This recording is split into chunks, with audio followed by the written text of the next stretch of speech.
Mesdames et messieurs, bonsoir. Nous sommes le vendredi 12 avril 2013. C'est un plaisir de vous retrouver avec African Time sur WP80 930 AM. Il est 21h à New York et 2h à Bamako. Vous suivez la principale édition de l'actualité africaine en français. Aïssa Taba au micro, Dambabou à la technique. Au sommaire, au Mali, entre attentats kamikazes et chasse aux djihadistes, rien ne va plus. Les conditions de sécurité laissent à désirer. Isaac Maïga nous en dira plus dans un moment. En Côte d'Ivoire, il leur a été donné des armes pour protéger le pays, mais ces quelques soldats de cette période post-électorale n'en avaient que faire. Aujourd'hui, ils font face à la justice, mais une question demeure. Est-ce que le gouvernement ivoirien saura rester impartial et garantir une justice équitable? Etienne Tano y reviendra et poursuivra avec l'African Crystal Festival qui se déroule à Abidjan du 11 au 14 avril 2013.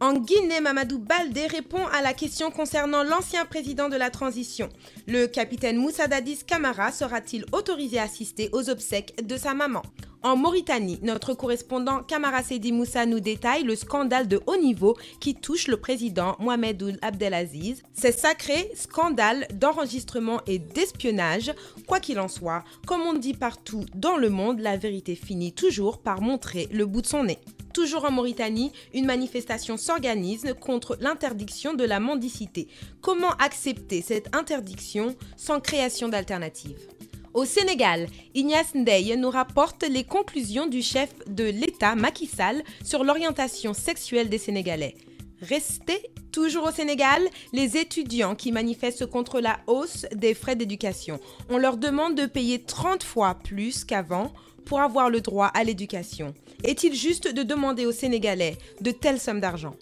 Et finalement, notre correspondant nous dira quelques mots sur Karim Wade qui attend sagement la date pour sa déposition fixée au lundi 15 avril prochain. Les titres du journal de cette semaine, c'est aussi l'introduction de notre nouveau correspondant sportif, Elias Aonwoto, la chronique de notre confrère Mamadou Ibra Kane du groupe Futur Média et quelques mots de notre analyste maison, Dambabou. Bonsoir à tous et bienvenue sur African Time. Merci de votre fidélité. Vous écoutez cette émission sur internet à yolele.com, à la radio sur WP80 930 AM et par téléphone composez le 979 228 42 28. Cette édition est sponsorisée par la compagnie aérienne Royal Air Maroc. Au Mali, c'est la situation sécuritaire, la traque des djihadistes qui se poursuit et les déclarations de candidature à la future élection présidentielle qui sont à l'ordre du jour. La transition politique malienne, une correspondance d'Isaac Maïga à partir de Bamako. La situation sécuritaire reste des plus volatiles dans le septentrion malien. En effet, un kamikaze s'est fait exploser ce vendredi au petit matin à Kidal, localité de l'extrême nord-est du Mali tenue par des militaires français et tchadiens. Le bilan lourd fait état de 3 tués, dont 2 militaires tchadiens de la MISMA et 4 civils blessés. Cet attentat intervient au lendemain de la visite du chef du gouvernement malien à Gao. En effet, le premier ministre de transition du Mali, Django Sissoko, a entrepris depuis mardi une série de tournées à l'intérieur du pays. La première étape a été la rencontre avec les soldats du contingent nigérien de la MISMA au centre du pays. Jeudi, Django Sissoko s'est rendu au nord, à Gao, pour exprimer aux officiers français de l'opération Serval la reconnaissance de la nation malienne.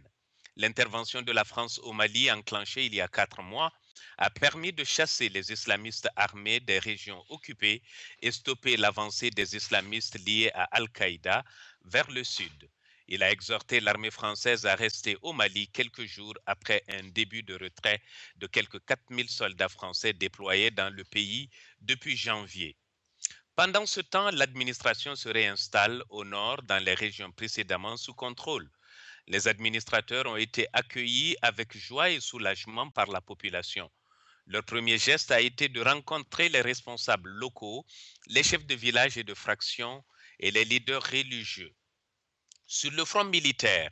les armées françaises et maliennes traquent les djihadistes dans une vallée au nord de Gao. L'opération Gustave, qui mobilise 1 millier d'hommes, a démarré dimanche à l'aube et a permis de saisir un important arsenal militaire constitué principalement d'obus des mains des djihadistes. Dans la traque des djihadistes, plus de 200 personnes ont été interpellées à ce jour, dont 128 inculpés et 27 libérés. 51 autres sont entre les mains de la gendarmerie. Au nombre des interpellés, des Marocains, des Béninois, des Togolais, des Algériens, des Français, des Maliens, des Nigérians et des Camerounais. Les choses bougent aussi du côté de la police judiciaire avec l'arrestation du maire de la localité malienne de Tarkint au nord de Gao. Recherché depuis février par la justice malienne pour trafic de drogue, Baba Ould Cheikh a été arrêté par les forces maliennes dans le nord et transféré à Gao, la plus grande ville de la région. Un mandat d'arrêt avait été lancé contre lui par le Mali pour trafic de cocaïne. Il a été arrêté avec 6 autres personnes qui sont probablement également accusées de narcotrafic. Nous ferons rapidement le nécessaire pour les acheminer vers Bamako, a déclaré une source sécuritaire. Baba Ould Cheikh fut médiateur, faut-il le rappeler, pour la libération d'Européens enlevés par Al-Qaïda au Maghreb islamique. Par ailleurs, la direction de l'information et des relations publiques de l'armée réagit aux allégations de Human Rights Watch relatives à la mort de 2 Touaregs dans un camp de gendarmerie. Il s'agit de 3 personnes décédées à la maison d'arrêt, pas dans un camp. Après avoir regretté la légèreté dont a fait montre Human Rights Watch, la DIRPA, au cours d'une conférence de presse, estime que de telles informations n'ont pour but que de jeter le discrédit sur l'armée malienne.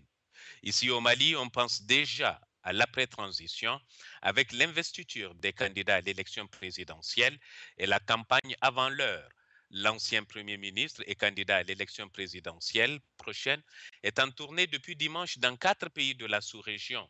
Après la Côte d'Ivoire et le Burkina Faso, Modibo Sidibé se rendra au Niger puis au Sénégal. Le parti majoritaire a quant à lui jeté son dévolu sur Dramane Dembélé, candidat de l'ADEMA. Dramane Dembélé va défendre les couleurs des abeilles à l'élection présidentielle de juillet 2013. Il faut rappeler que 19 candidats avaient postulé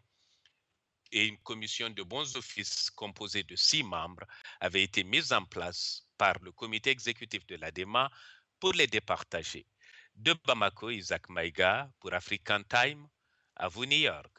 American Language Center, le spécialiste de l'enseignement de la langue anglaise à New York, vous invite à visiter ses nouveaux locaux beaucoup plus spacieux et plus commodes pour votre apprentissage de la langue en Amérique. Il se situe au 229 Ouest, 36e rue, au 3e étage, entre la 7e et la 8e avenue, à 2 rues de Penn Station. Après 35 ans d'expérience et un corps d'enseignants hautement qualifiés, American Language Center propose des cours pour les débutants et pour tous ceux qui veulent approfondir leur connaissance de la langue. Les frais de scolarité d'American Language Center sont très compétitifs et son enseignement est le meilleur dans le pays. Pour les habitants de Queens, la branche locale est au Jackson Heights, 7501 Broadway. Pour tout renseignement, appelez 1-800-ENGLISH, 1-800-364-5474, 1-800-364-5474. Demandez après André. Vous aimez les belles chaussures? Alors écoutez bien. Gora Sneakers au 40 Ouest, 31e rue, entre la 5e et Broadway est l'endroit idéal. Chez Gora Sneakers, il n'y a pas de contrefaçon, tout est original. Vous y trouverez Timberland, Nike, Reebok, Sebago, Adidas et j'en passe les meilleurs. Désormais, vous trouverez chez Gora Sneakers des casquettes et des jeans des plus grandes marques. Alors, ne faites plus attendre vos pieds, offrez-leur des chaussures de qualité. Gora Sneakers, c'est au 40 Ouest, 31e rue, entre la 5e et Broadway, en face du poste office. Téléphone 212 695 64 92. 212 695 64 92. Au Sénégal, Macky Sall reste ferme et le débat sur l'homosexualité est clos. Les perpétrateurs de crimes contre nature seront punis par la loi. Gare à vous. Avec Ignace Ndeye de Dakar. Nous démarrons cette actualité de la semaine au Sénégal par la réaction du chef de l'État, le président Macky Sall, sur le débat en cours portant sur la dépénalisation de l'homosexualité. À ce sujet, le chef de l'État semble avoir sifflé la fin de la récréation, excluant sous son magistère toute dépénalisation de l'homosexualité. Clôturant ainsi le procès d'intention fait à son gouvernement de vouloir dépénaliser les délits se rapportant à l'homosexualité. Selon le texte de l'agence de presse sénégalaise APS, le président de la République a réitéré son ancrage dans nos valeurs culturelles de base qui ne peuvent s'accommoder d'une option de dépénalisation de l'homosexualité. Le gouvernement d'Abdoul Mbaye s'est attardé cette semaine sur sa propre communication, la communication gouvernementale qu'il faut passer de la performance individuelle à une performance organisée de façon collective dans une perspective assumée. Cette communication gouvernementale était d'ailleurs au cœur d'un séminaire tenu ce vendredi à Dakar. Le ministre Abdoulatif Coulibaly, porte-parole du gouvernement, se démarque de ceux qui disent que la communication gouvernementale n'est pas bonne. Pour les journalistes ministres, la nouvelle politique de communication du gouvernement a pour but d'assurer la gestion efficace et la bonne coordination des communications à l'échelle du gouvernement et de faire en sorte que celles-ci répondent aux divers besoins d'information du public.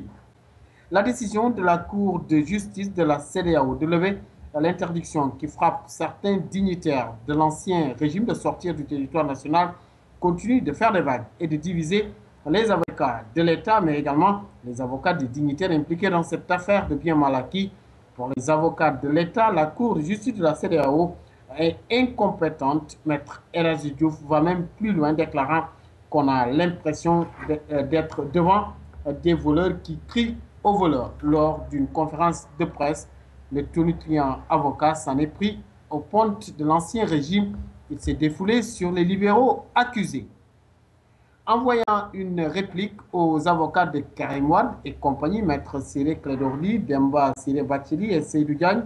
le ministre de la Justice a redéfini les prérogatives de cette cour, déclarant que cette juridiction n'a aucune compétence en la matière, avant d'ajouter dans les colonnes du journal LAS que la procédure engagée pour le recouvrement des biens mal acquis, eh bien, ces procédures seront poursuivies jusqu'à leur terme. D'ailleurs, Karim Wade ira devant le procureur spécial de la Cour de répression d'enrichissement illicite créée lundi prochain.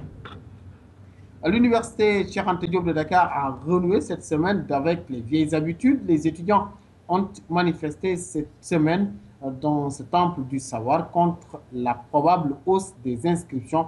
Eh bien, les universitaires ont proposé une hausse de ces inscriptions qui devront passer de 5 000 francs à 150 000 francs, ce que fustigent vigoureusement ces étudiants qui comptent barrer la route à une telle décision.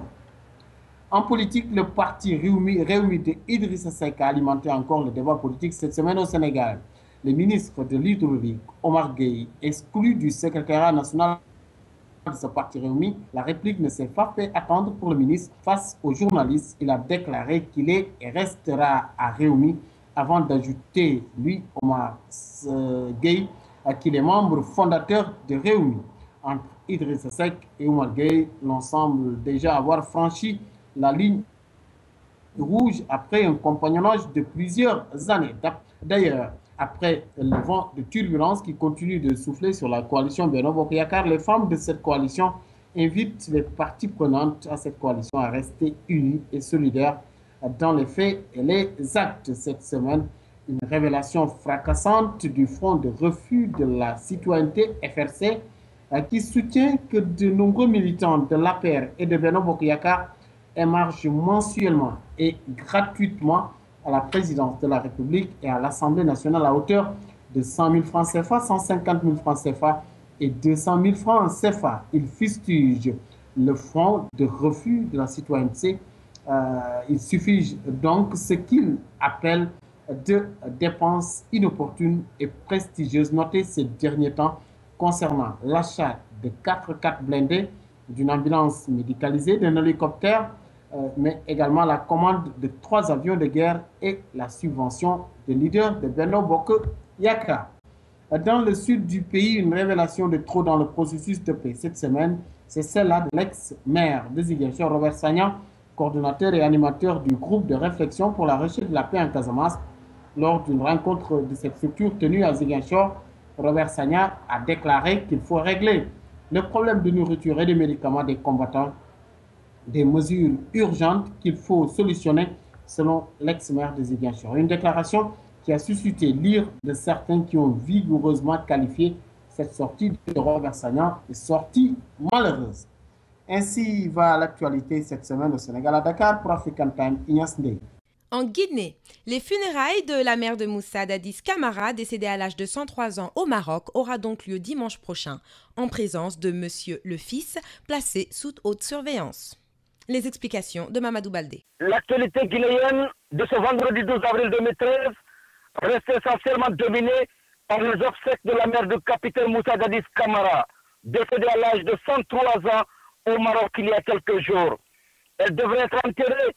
dimanche prochain à Zérekoé, à plus de 1000 km de la capitale Conakry au sud du pays.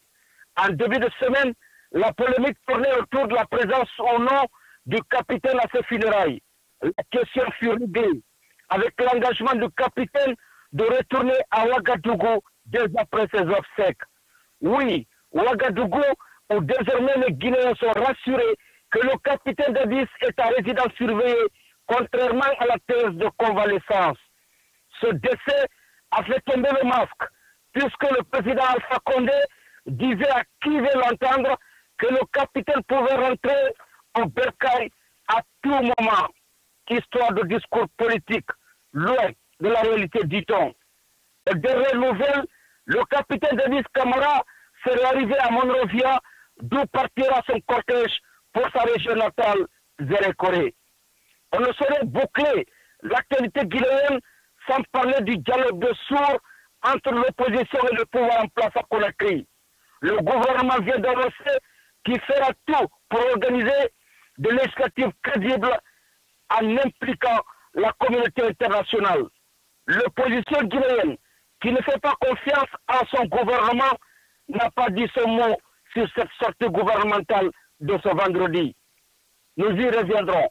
Bon week-end à tous les fidèles auditeurs de la Pan-African African Time, Mamadou Baldé, Abeneta.com pour African Time.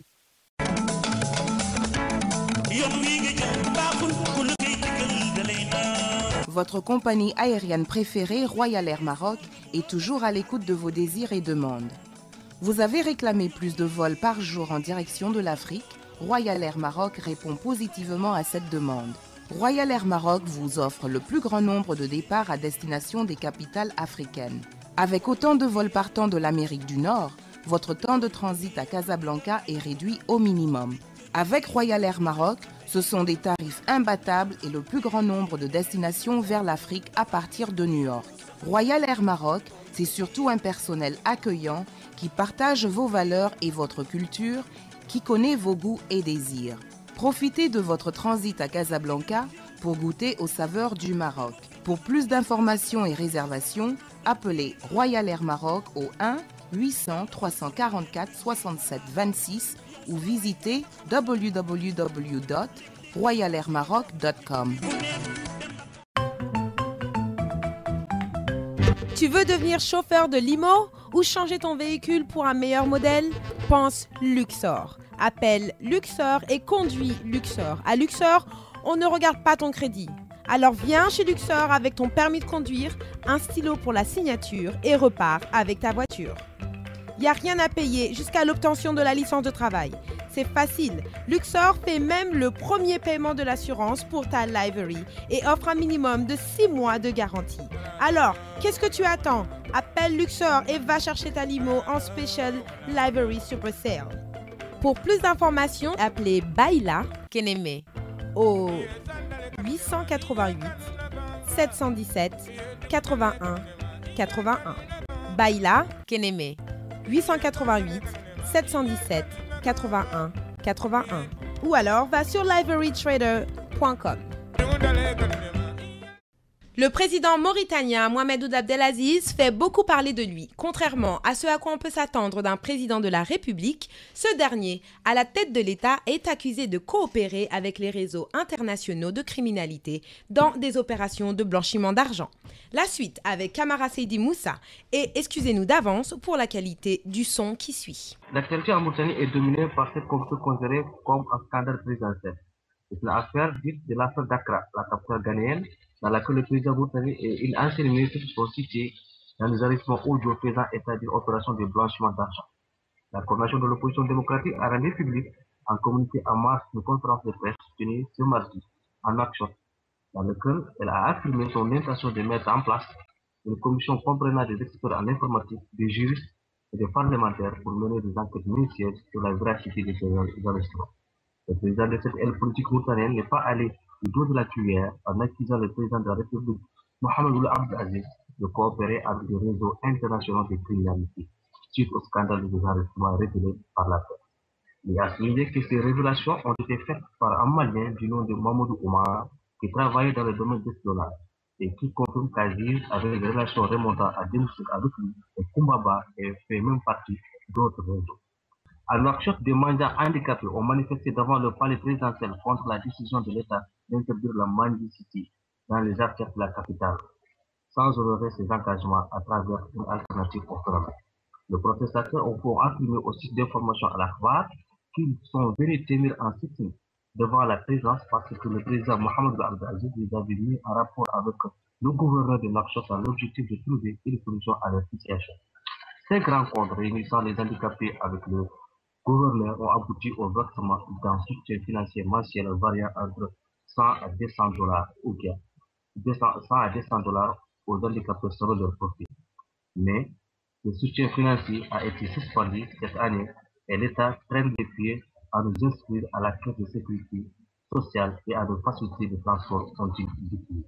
Les mandats ont appelé l'État à appliquer les mesures d'accompagnement de la décision d'interdire la mendicité, sinon ils vont tout simplement retourner à manger dans les rues de la capitale pour nourrir leur famille. Nous sommes en Mauritanie et nous y resterons pour quelques minutes à Nouakchott de Harati, c'est-à-dire les descendants d'anciens esclaves, ont à leur tour venu réclamer ce mercredi devant la présidence de la République qu'un Harati soit désigné à la tête de l'Agence nationale de lutte contre le précaire, l'esclavage, de l'insertion et de la lutte contre la pauvreté. Une agence récemment créée en remplacement de l'Agence nationale de l'insertion des réfugiés qui a été dissoute. Cette nouvelle agence est dirigée par l'ex-ministre de la Communication, Hamdi Ould Mahjoub. Pour les manifestants, la direction de cette agence doit revenir de facto à un ancien esclave et non à un maître ou ancien maître esclave. Il déplore aussi que l'agence voit le jour sans consultation avec les militants des droits de l'homme et en manifestant de dire nous ne pouvons pas accepter qu'une agence soit créée de tous azimuts sans concertation avec les concernés, à savoir les pères spirituels des Haratiens, M. Ould, le ONG charismatique IRA et le leader historique Boubacar Ould. Les marcheurs sont revenus encore devant la présidence ce dimanche pour manifester leur colère contre la nomination de Hamdi Ould Mahjoub. Dans l'actualité mauritanienne, on note aussi une grogne venant de la Grande Muette, c'est-à-dire l'armée. Ainsi, plus d'une cinquantaine d'officiers de l'armée mauritanienne ont exprimé leur mécontentement pour avoir été privés de stage et de promotion au grade supérieur, ont rapporté des sources au sein de cette armée.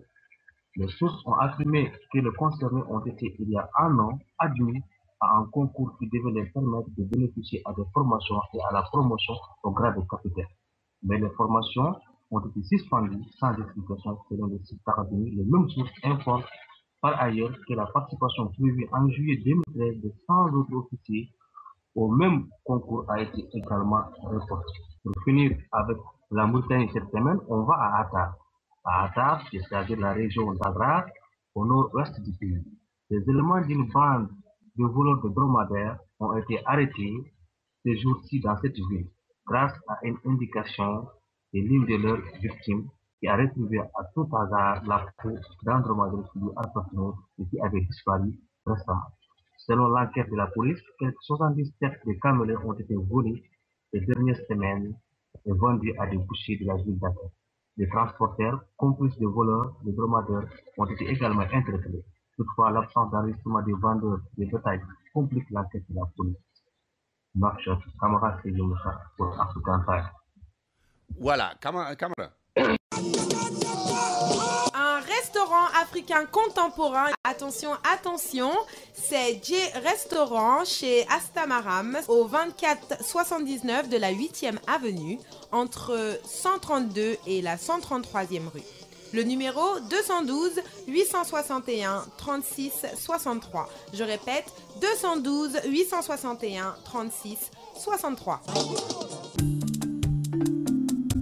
Toujours en Mauritanie. Fuyant guerre et haine ethnique, plus de 75 000 Maliens sont réfugiés en plein désert mauritanien où l'eau manque et où la mortalité infantile dépasse le seuil d'urgence. Dans le camp de Mbera, prévient Médecins sans frontières, l'aide humanitaire déployée est insuffisante. La guerre au Mali a commencé en janvier 2012, lorsque la rébellion Touareg a pris le nord du pays avant d'être supplantée par les groupes islamistes armés.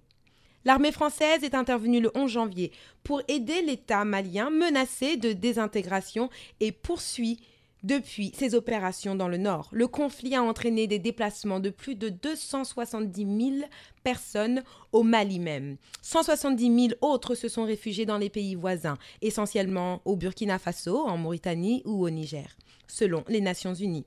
Dans le désert mauritanien, où les températures atteignent 50 degrés, le camp de réfugiés de Mbera accueille des dizaines de milliers de malheureux échoués dans le désert, dans une situation extrêmement précaire. Selon le titre d'un rapport de Médecins sans frontières, chassés par les combats, la haine ethnique, l'insécurité alimentaire et l'effondrement des services de base. C'est un camp dans lequel plus de 75 000 Maliens ont cherché refuge.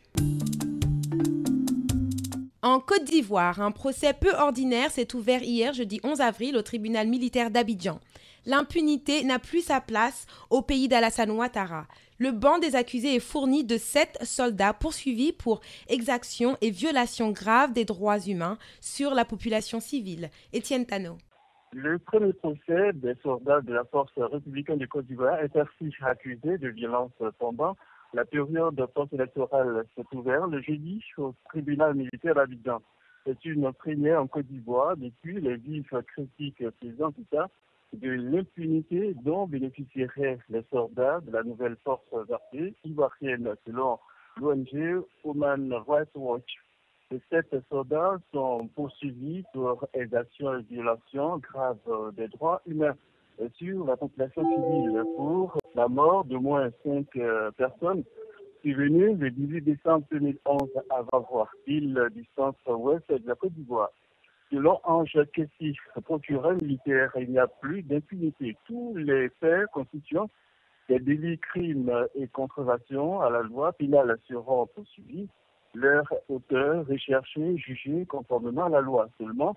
il faut de la patience car nous sommes en matière judiciaire. Cependant, pour l'ONG, si l'ouverture de ce procès constitue un premier pas important, il est jugé insuffisant. Les ex-combattants dont nous ignorons encore le nombre ont bloqué le jeudi le corridor sud de Bouaké, exigeant le paiement de 40 millions de francs CFA chacun, au titre de leur indemnité de recasement. Ce mouvement de colère de ces ex-combattants démobilisés est né du fait que les chefs de guerre les auraient mis à l'écart au profit de leurs parents.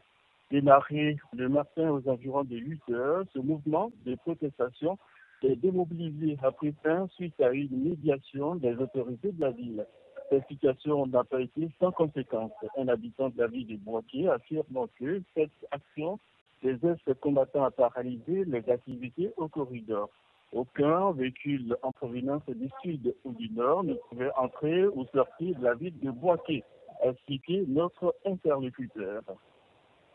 La 6e édition du Festival des musiques urbaines d'Animambo FEMUA s'ouvre ce vendredi 12 avril dans les quartiers du district d'Abidjan. Les initiateurs du festival, le groupe Magicien, dont le leader Traoré Salif Di Assalfo en assure le commissariat général, promettent des actes de portée sociale à la fin du festival. la construction d'une école maternelle à Numambo, quartier d'origine des magiciens,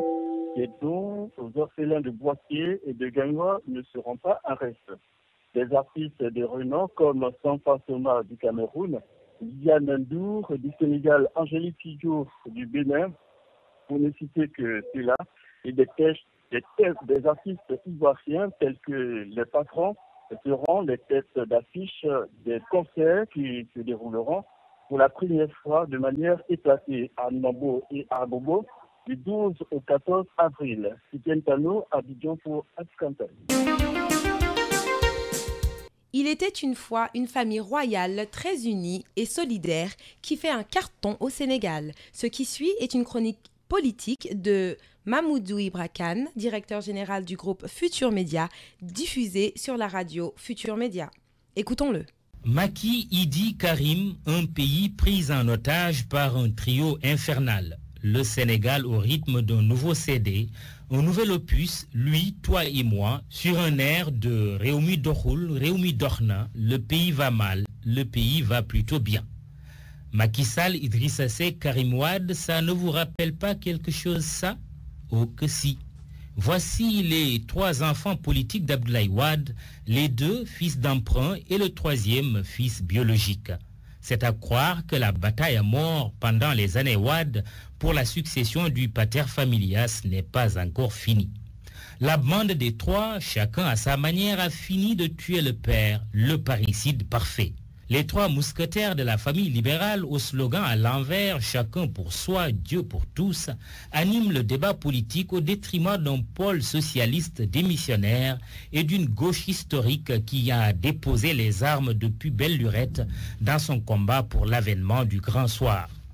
N'est-ce pas le président Abdoulaye Wade, alors au summum de sa puissance, qui jurait que le PDS va gouverner le Sénégal pendant 50 ans?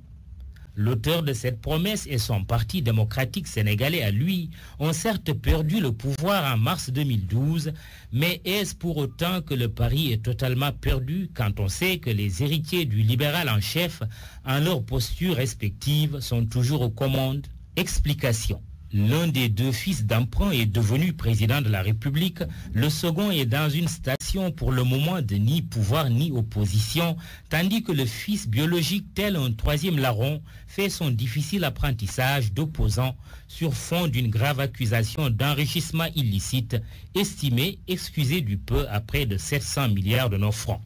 Un délit grave qu'un Ousmane Gom, cet autre fils d'emprunt de Wade, qualifierait bien volontiers de crime économique, comme lorsqu'il s'agissait de trouver l'argument massu pour envoyer en prison un certain Idrissa Seck, fils d'emprunt déshérité dans la fameuse affaire dite des chantiers de Thiès. L'accusé Karim Wade dans cette autre affaire dite des biens mal acquis serait-il à son tour proche d'un emprisonnement? Le 15 avril, qui n'est plus loin, viendra et on verra quand on vivra. La prison mène au palais, dit-on en politique, un dicton au demeurant qui n'est pas toujours vrai. Pour l'heure, les clés du palais sont détenues par le président Macky Sall. Le chef de l'État et son premier ministre au cœur d'une vaste opération de filature de leurs ministres réumistes, l'un occupant le portefeuille de l'assainissement Oumar Gueye et l'autre celui de la pêche Pape Diouf. Ce que les Sénégalais soupçonnaient déjà depuis longtemps, le journal L'Observateur le leur révèle au grand jour, la pratique des écoutes téléphoniques. C'est désormais clair, nous sommes tous sur écoute. L'Amérique a connu le scandale du Watergate avec le président Richard Nixon dans les années 70. Le Sénégal vient de découvrir l'existence d'un procédé digne d'un Watergate au sommet de son État. Un vrai Omargate.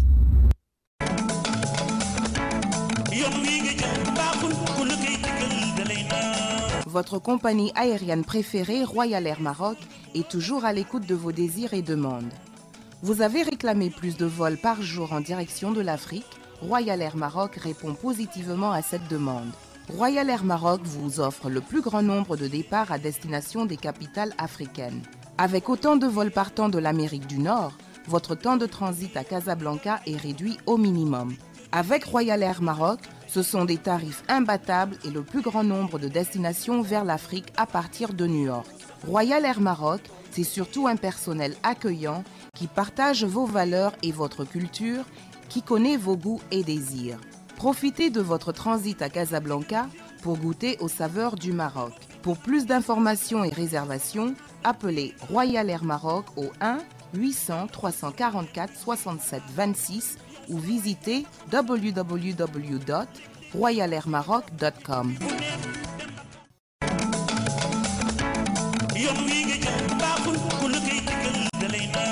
Votre compagnie aérienne préférée, Royal Air Maroc, est toujours à l'écoute de vos désirs et demandes. Vous avez réclamé plus de vols par jour en direction de l'Afrique? Royal Air Maroc répond positivement à cette demande. Royal Air Maroc vous offre le plus grand nombre de départs à destination des capitales africaines. Avec autant de vols partant de l'Amérique du Nord, votre temps de transit à Casablanca est réduit au minimum. Avec Royal Air Maroc, ce sont des tarifs imbattables et le plus grand nombre de destinations vers l'Afrique à partir de New York. Royal Air Maroc, c'est surtout un personnel accueillant qui partage vos valeurs et votre culture, qui connaît vos goûts et désirs. Profitez de votre transit à Casablanca pour goûter aux saveurs du Maroc. Pour plus d'informations et réservations, appelez Royal Air Maroc au 1 800 344 67 26 ou visitez www.royalairmaroc.com.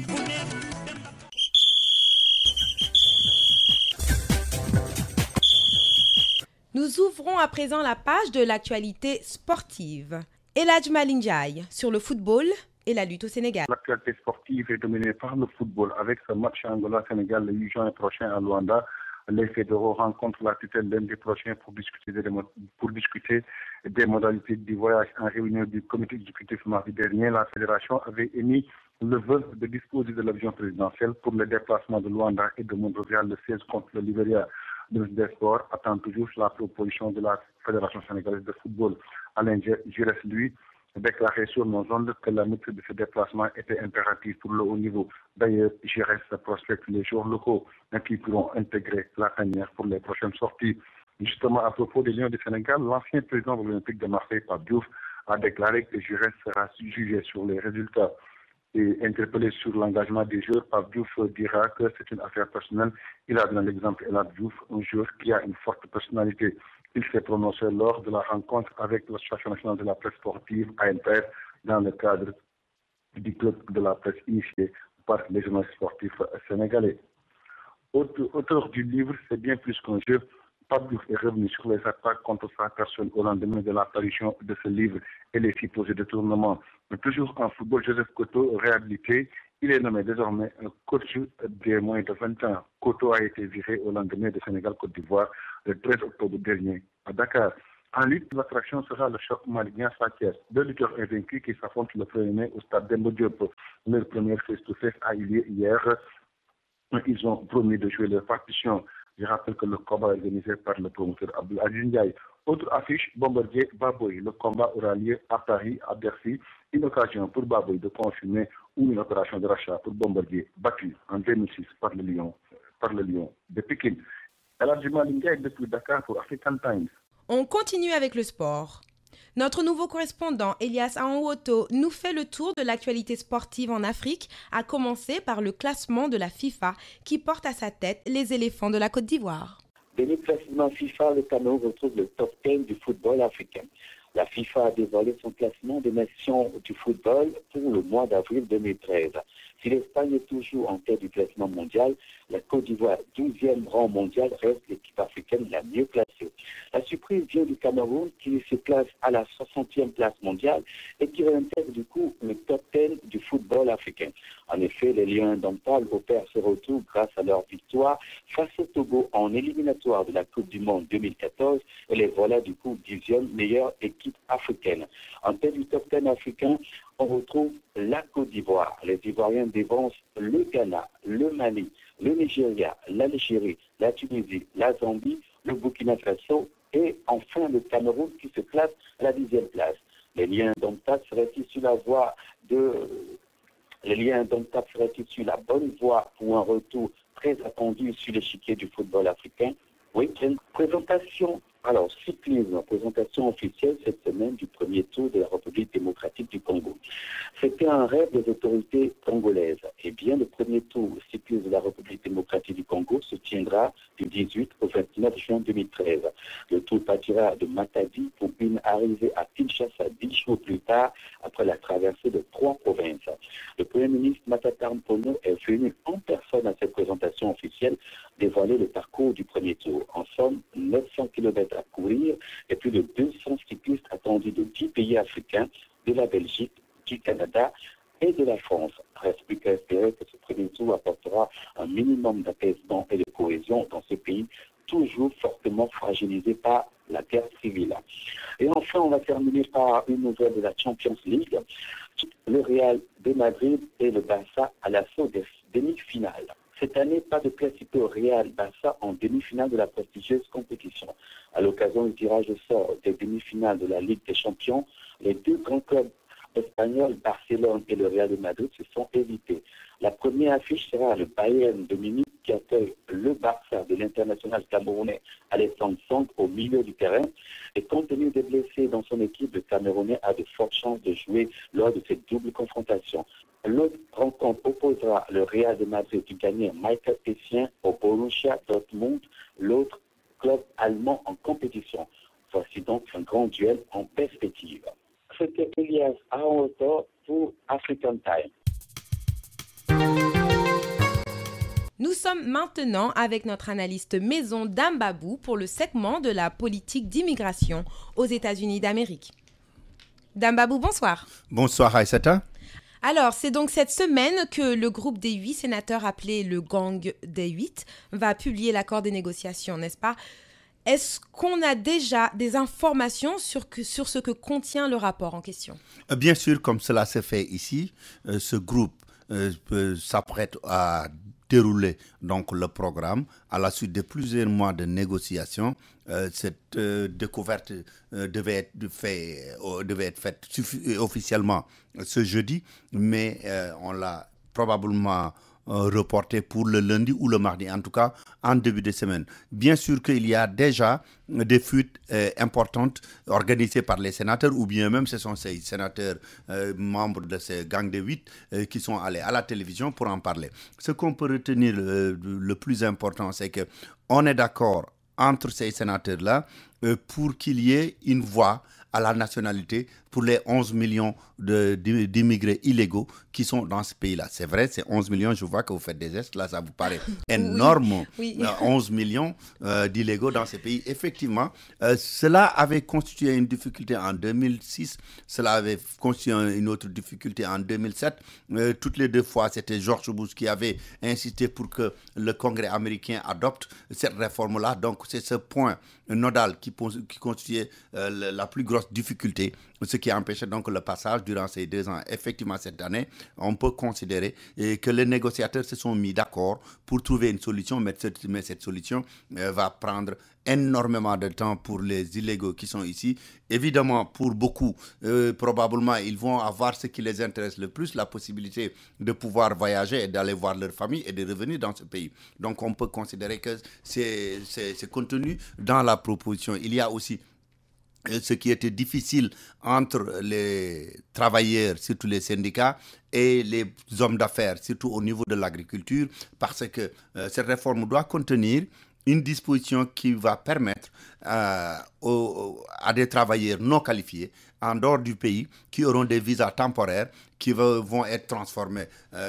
après à des visas permanents, comme ce qu'on appelle la green card ici. Mais les syndicalistes pensaient que si on en importait beaucoup, ça allait affecter négativement la situation des travailleurs américains ou bien détenteurs de documents légaux dans ces pays-là. Là aussi, la négociation a été acceptée. Surtout, ce qu'il faut retenir, c'est que le sénateur qui avait constitué presque le tampon entre les démocrates et les républicains, c'est le latino Marco Rubio de la Floride. Depuis le départ, son soutien a été considéré comme plus ou moins tiède, mais il vient de dire clairement que c'est lui-même qui sera certainement le porte-parole de ce groupe-là pour vendre cette réforme au niveau des conservateurs qui s'y opposent toujours. Bien que cette fois-ci, leur opposition a été moins intense qu'il en était il y a, si vous voulez, 6 ans ou 7 ans avec le gouvernement George Bush. Donc, comme on l'a dit la semaine dernière, on peut penser que cette semaine-là, on aura la version officielle et publique. Maintenant, vont suivre les amendements parce que le président de la commission judiciaire du Sénat a promis à Marco Rubio justement qu'il prendra autant de temps qu'il faudra pour que les républicains puissent introduire des amendements. Ces amendements-là, il y en aura qui chercheront à tuer la réforme globalement. Il y en a d'autres qui vont essayer d'influencer dans un sens ou dans un autre. Mais on espère que ces amendements n'arriveront pas à bloquer cette réforme cette fois-ci. Très bien. Et il a apparemment aussi été fait état d'une date qui limite les bénéficiaires de cette nouvelle réforme. Quelle est donc cette date de référence et qu'est-ce que cela implique? D'après toutes les informations, d'abord fournies par l'Associated Press, très crédible agence nationale américaine, confirmée par le New York Times et d'autres journaux, chaque fois qu'il y a une réforme comme ça, il y a ce qu'ils appellent the cut-off date. Parce que justement, dès qu'on commence à discuter d'une possible réforme et de régularisation, on craint qu'il y a des gens qui vont prendre l'avion, qui vont venir s'installer carrément pour attendre justement que cette réforme-là soit réalisée pour leur permettre d'en bénéficier. C'est pourquoi il y a toujours une date, si vous vous souvenez, en 1986, quand on faisait la réforme, on avait dit la date limite, c'était en 1981. Cette fois-ci, la réforme contient une proposition, si elle est adoptée, seuls ceux qui sont là avant le 1er janvier 2011 pourront bénéficier de cette réforme-là. Ceux qui sont venus après ou ceux qui sont devenus illégaux entre-temps ne pourront pas bénéficier de cette réforme-là si cette disposition-là passe. Mais malheureusement, on doit dire que ce qu'on craint, c'est qu'on augmente la durée justement, mais non, on ne s'attend pas à ce qu'on rapproche la date pour dire ceux qui sont là depuis 6 mois, ceux qui sont là 1 an, etc. La date du 1er janvier 91 a été déjà retenue dans cette réforme-là et elle risque d'être maintenue. J'aimerais revenir sur ce que vous aviez dit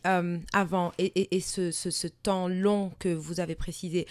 Et d'ailleurs, je m'excuse de faire les gros yeux, c'est juste parce que 11 millions à 1 ou 2 millions près, c'est presque la population du Sénégal. Oui, mais n'oublie pas que c'est dans une population de 300 millions. Il y a d'abord proportionnellement. Ça. Ensuite, c'est pas l'Europe, c'est pas l'Asie où les autochtones constituent des gens qui sont là depuis des siècles. Le gouvernement américain, c'est vrai que ceux qui sont venus d'Europe ont envahi cette terre il y a de cela peut-être plus de 3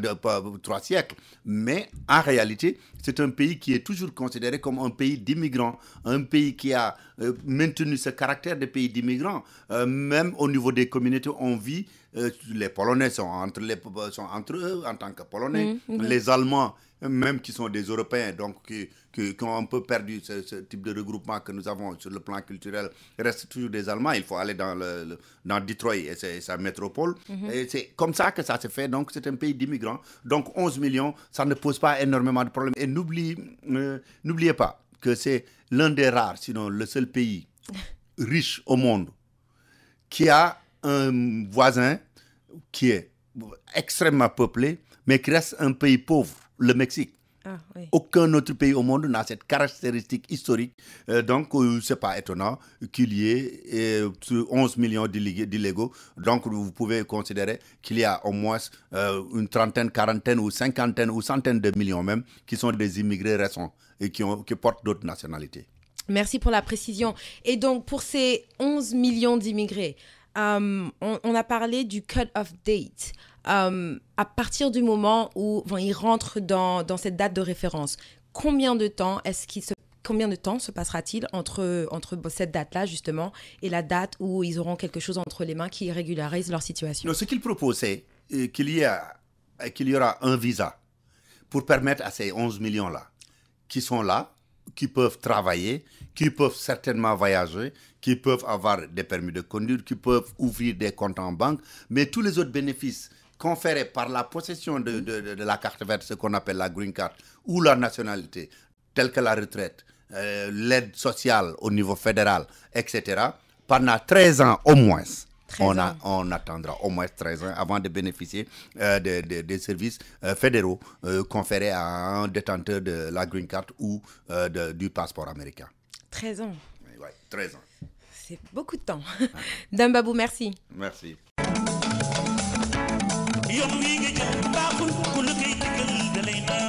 Votre compagnie aérienne préférée, Royal Air Maroc, est toujours à l'écoute de vos désirs et demandes. Vous avez réclamé plus de vols par jour en direction de l'Afrique. Royal Air Maroc répond positivement à cette demande. Royal Air Maroc vous offre le plus grand nombre de départs à destination des capitales africaines. Avec autant de vols partant de l'Amérique du Nord, votre temps de transit à Casablanca est réduit au minimum. Avec Royal Air Maroc, ce sont des tarifs imbattables et le plus grand nombre de destinations vers l'Afrique à partir de New York. Royal Air Maroc, c'est surtout un personnel accueillant qui partage vos valeurs et votre culture, qui connaît vos goûts et désirs. Profitez de votre transit à Casablanca pour goûter aux saveurs du Maroc. Pour plus d'informations et réservations, appelez Royal Air Maroc au 1 800 344 67 26 ou visitez www.royalairmaroc.com. On continue avec la rubrique Star de la semaine. Cette semaine, on fait l'éloge d'une Congolaise à la voix caressante. Pierrette Adams, présentée ici par Alain Tunion. D'autres disent qu'elle est ivoirienne. Pour d'autres, elle serait béninoise, congolaise et même togolaise. Mais l'artiste se défend être tout simplement africaine. Et ce que l'on sait d'elle, elle est née le 7 mai 1962 à Pointe-Noire, au Congo. Bienvenue donc à Pierrette Adams, de la chronique musicale sur African Time. Quand nos regards se sont croisés la première fois,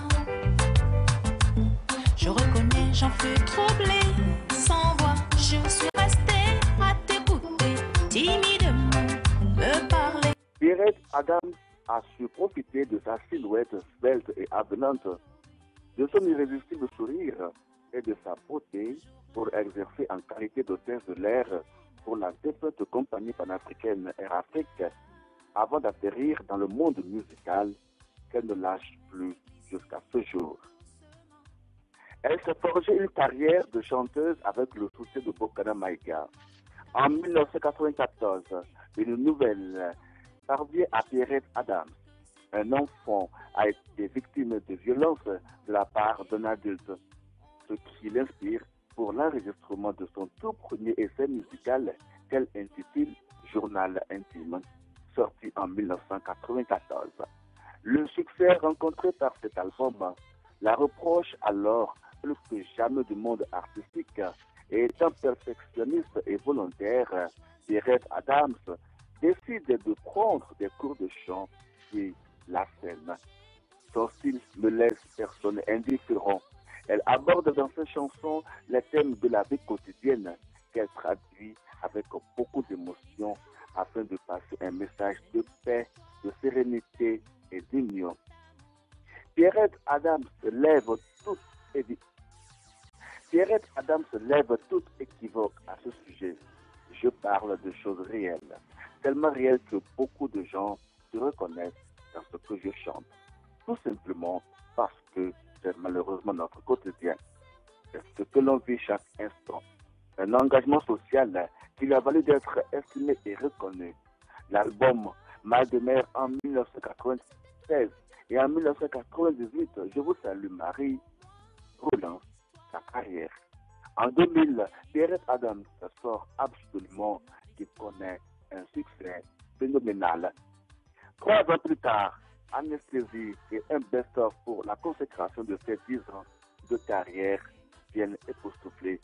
tout le monde musical. Pierrette Adams, chanteuse au cœur d'or, s'occupe également des enfants sans foyer pendant son séjour en Côte d'Ivoire, la Côte d'Ivoire qui a connu plus d'une décennie de guerre. Après Dakar, Pierrette Adams est installée à Paris où elle continue de déployer son énergie musicale à travers le monde.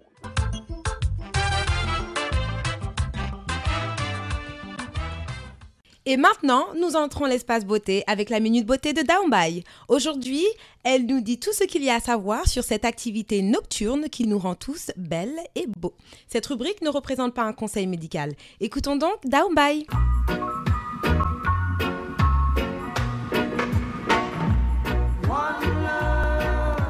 Bonjour. Alors aujourd'hui, nous allons nous intéresser à l'un des plus grands secrets naturels pour avoir une jolie peau resplendissante de santé. Vous savez, cette fameuse cure naturelle dont la nature nous a fait don, et bien sûr sans qui même les soins les plus puissants et haute technologie n'ont vraiment pas d'intérêt. Ce fameux processus de beauté auquel nous consacrons plus de 2000 heures par an, autant les hommes que les femmes. Oui, vous avez bien entendu, plus de 2000 heures par an. Ce n'est pas une erreur, je vous précise même 2920 heures. Alors, devinez, bien sûr, je veux vous parler du fameux sommeil. Le fameux soleil qui va vous rendre beau et belle tout au long de la journée et bien sûr tout au long de votre vie. Alors, le saviez-vous, un bon sommeil vous rend déjà plus beau et plus belle. Il est également un super atout de santé. Il vous rend plus en forme, renforce votre défense immunitaire. On a bien sûr de la bonne humeur au réveil quand on dort bien, ça c'est très important. Il favorise une très bonne vision, une très bonne mémoire et une très bonne concentration. Et également, il réduit le stress. Donc voici tous les petites astuces pour avoir le meilleur sommeil, le meilleur atout beauté. Donc premièrement, au niveau du lieu, il est important de dormir dans une chambre aérée avec une température en moyenne qui varie entre 18 et 19 degrés, dans un lit de préférence et surtout avec des vêtements confortables.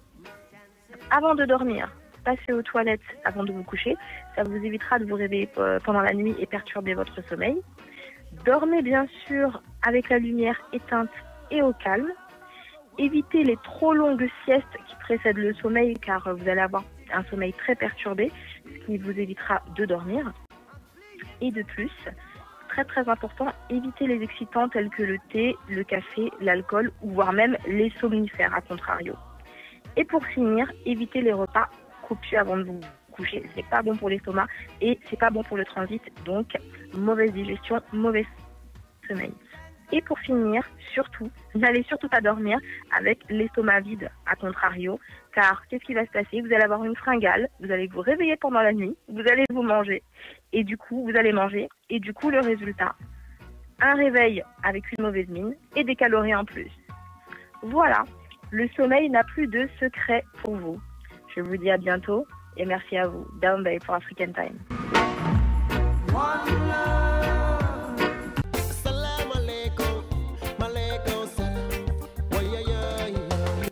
Promotion à City White Car Repair. Venez changer l'huile de votre voiture 6 fois et la 7e est offerte gratuite. Cadeau. Et oui, le 7e changement d'huile est au frais de City White Car Repair. Promotion sur les pneus aussi des Lincoln Town Cars. À $300 les 4 pneus. Oui, vous avez bien entendu. $300 pour 4 pneus. C'est loin d'être fini. En bouteille, Castrol Oil, $26. Motocraft Oil, $26. Mobile & Shell, $23. Qui dit mieux? Personne. Alors, on vous attend au 250 Est de la 137e rue dans le Bronx ou appelez-nous au 718 401 29 59. 718 401 29 59.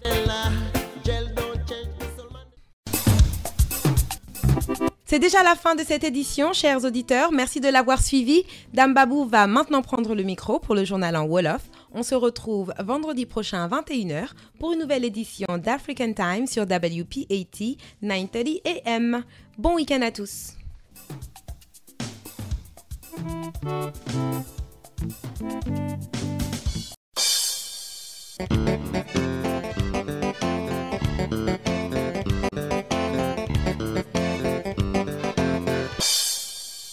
mbokk yi ñu ngi leen di nuyu te di leen gërëm ci déglu bi ngeen def seen émission fii ci African Time ci WPAT 930 AM yéen a nga ñuy déglu itam ci yolele.com ak ci téléphone bi 979 282 4228 979 282 4228 seen mbokk Dambab moo ne ci micro bi moo nekk itam ci machine bi ni ñu ko baaxoo di def lañ koy defee ci ajuma ju nekk ajumay tey ji yem ak fukki fan ak ñaar ci weeru April 2013 dañu leen di indil xabaar yi bu nu noppee andi leen yëgle yi balaa nuy tàggoo ak yéen. Macky Sall nee na xaw ma jigéen góor lañ leen di tudde wala góor jigéen lañ leen di tudde loi buy dindi ne dañ ko doon tere Sénégal moom du amee ca réew ma li feeg moo nekk président ba. président Macky Sall kon nee na loi dépénaliser homosexualité loolu xaw ma fan lañ koy waxee waaye du Sénégal lañ koy waxee waaye itam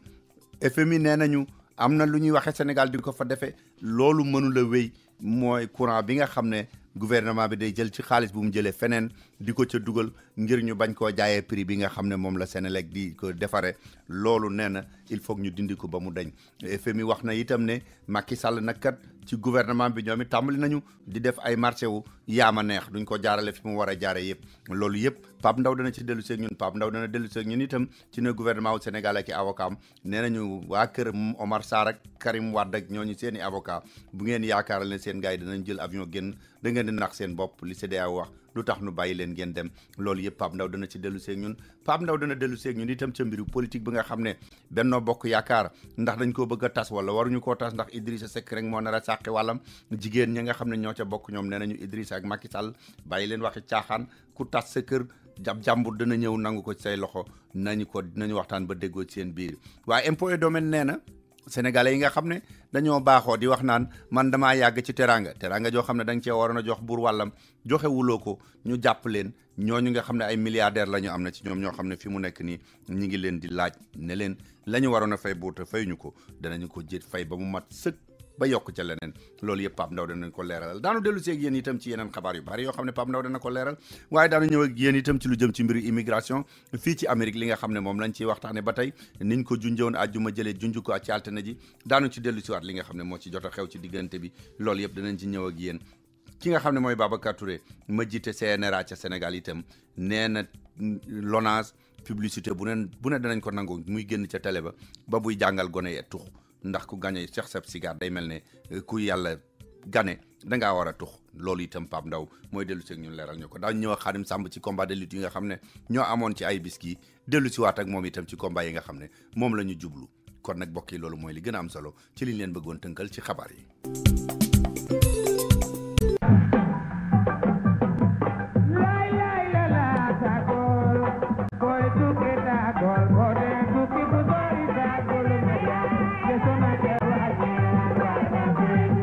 kon bokki li ñu daal def rek mooy ñëw ak yéen ci li leen si pharmacie dimbali ba ngeen man coo jot muy waxtaan week Pape Ndaw li ñu tàmbalee waxtaan ak moom mooy xamle ne kii di président wu réew ma di Macky Sall nee na affaire homosexuel ak affaire góor jigéen ak jigéen góor xaw ma ci man réew lañ koy yoonale waaye du doon ca Sénégal Pape Ndaw waaw président Macky Sall ni nga ko waxee daam baabu noonu la amee nee na mbir mi na fi yem parce que nee na mbirum góor jigéen moom duñu ko mos a nangu fii ci suñu réew muy Sénégal ndax dafa nekk loo xam ne dëppoowul ak cosaan dëppoowul ak aada dëppoowul ak diine ba tax na nee na wax jooju moom baye boo rek ñu ne ko tegg ci suuf ni yekk bu naqadi wala boog buy amit du am li fekk moom Macky Sall mooy nekk njiitu réewum Sénégal loolu wax na ko ci lu leer nañ ñu bindal ko ci benn communiqué wax ji daal di féetee boor ndax xam nga fan yi ñu génn yëpp coow li dafa jàppoon kaw jàpp suuf ñu naan Macky waxul lu leer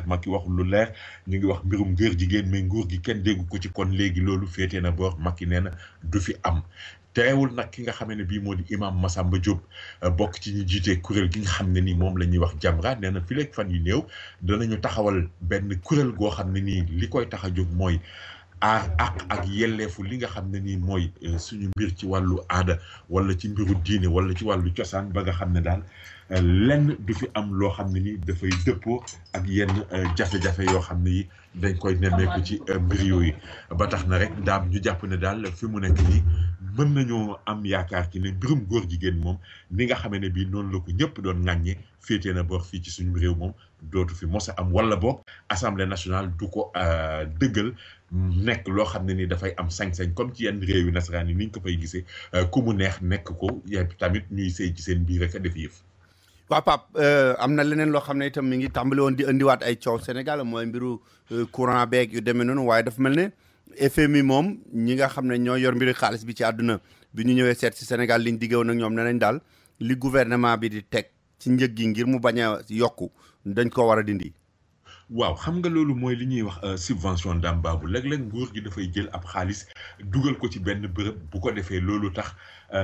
mbir yi wàññeeku gën a woyof ci ñi nga xam ne bi ñoom ñooy ñi koy yittewoo wala ñi koy jëfandikoo dina am ci njëg yi yenn saa yi waaye tamit dañ ko doon wax ci courant bi ba tax nguur gi doon wax naan dana jël lu toll ci téeméeri milliards ak juróom-benn fukk ci suñu xaalis dugal ko ci li nga xam ne bi mooy courant bi bu ko defee njëg gi daal di gën a woyof ci ñi nga xam ne bi ñooy askan wi koy jëfandikoo waaye loolu nag dafa fekk ne ñi nga xam ne bi mooy kuréel gi ñuy wax Fonds monétaire international ci gàttal di FMI ne ala mukk loolu moom du loo xam ne ni war naa mën a nekk nañu ko teg ci suuf parce que dafa nekk loo xam ne nii bu ñu ko bëggee def day nekk yenn bu diis boo xam ne nii day jëm ci wàllu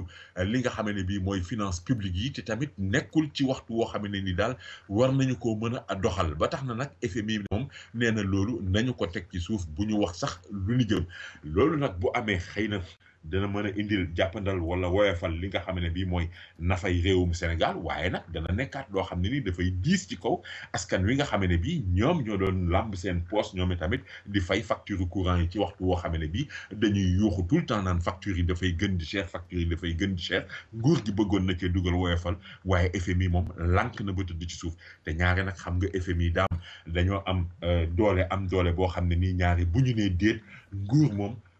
topp seen ndigal rek lay doon ndax bi yoon it noonu lay demee wala déet li ci kanam raw li gën. waaw Pape ba FMI kat defe naa waxtaan wi mu fa def yemul foofu rek ndaxte nee na itam nag marché yaama neex yi kaay rek ñu jox la ko du ñu laaj ñeneen ñu concurrence ci jamonoy Macky Sall taxaw teewul ma ngay bari ba tey de. waaw loolu day wax dëgg yàlla daam FMI duut na baaraam ci mbir moomu parce que nag nee nañu naam Macky xëy na góorgóorlu na ci lenn li maanaam ay déficit public bi wàññi nañu ko bu baax ñu ngi jéem a jubal ñu ngi indi ay kifin waaye daal dañoo nemmeeku ne FMI dafa wëlbatikuwaat fëgg aw yat ki nga xam ne bii mooy Macky Sall wala gouvernement Macky Sall parce que nee nañu nag taf yëngal ak yaama neex yi maanaam marché bi nga xam ne ni daal xool naa la daal di la koy jox nga dem ak moom rek nee nañu nag ay la yéwén dañu gis ne loolu bi nga xamee ne bii Macky Sall jël na réew mi ba léegi loolu nag dañu gis ne dafa daal di gën a bari te xam nga FMI ñu ngi fi woon diggante ñaar fukki fan ak juróom-ñaar ci weeru mars wi jàpp fukki fan ci weeru avril wi nga xam ne bii ci la ñu nekk ci la ñu daal di feeñal loolu nag ne wax dëgg yàlla seet nañu ba seet mais gis nañu ne daal fi mu nekk nii li nga xam ne bii moom moo di marché gré à gré yi dafa gën a bari ci nguurug Macky Sall donte ñu ngi jéem a wax nag ci beneen côté gis nañu ne am na loo xam ne ni def nañu ko muy lu yëwén ndax gis nañu ne produit intérieur brut bi yokku na gis nañu tamit li nga xam ne bii moo di yeneen yoo xam ne war nañu ko mën a demee ni ki li ñuy wax ay wàllu déficit public bi tamit wàññeeku na waaye daal nee nañu taf yëngal yeeg yaama neex yi moom ay la yëwén nag gis nañu ne dafa gën a bari ci nguurug Macky Sall parce que xam nga nag dañuy wax naan marché gré à gré warul am dañuy wax naan marché bu ñu bëggee mu am dañuy daal di def appel d'offre bu ko defee ñi nga xam ne bii ñoom ñoo bëgg a bokk ci mbir moomu daal di ñëw soumissionné ñu daal di def dépouillement xool kan la offre am gën a jaar yoon ñu jox ko marché bi mais daal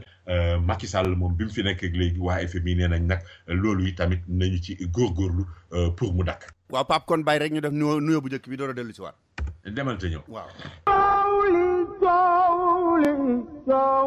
fépp fu nu mën a tukki moo xam ci biir réew mi la moo xam bitim réew rawatina nag bu dee Afrique suñu gos la fa nu war a dem mooy Kara Tour and Travel billet bu ñuy jaay ak avion boo bëgg a demee demal Kara Tour and Travel mu jox la ko ci njëg yoo xam ne mënuloo ko amee fenn xew wu nu am wu nu ñor dëgg fa nu war a dem mooy Kara Tour and Travel bu nu yegg si mu ñu jox suñu billet ci njëg yenu gënal daal di ñuy wax avion ba nuy dugg ak kañ lay dem nu daal di dem ci lu gaaw a gaaw. Kara Tour and Travel mi ngi nekk ci 38 West 32nd Street room 1501. téléphone 212 683 2223.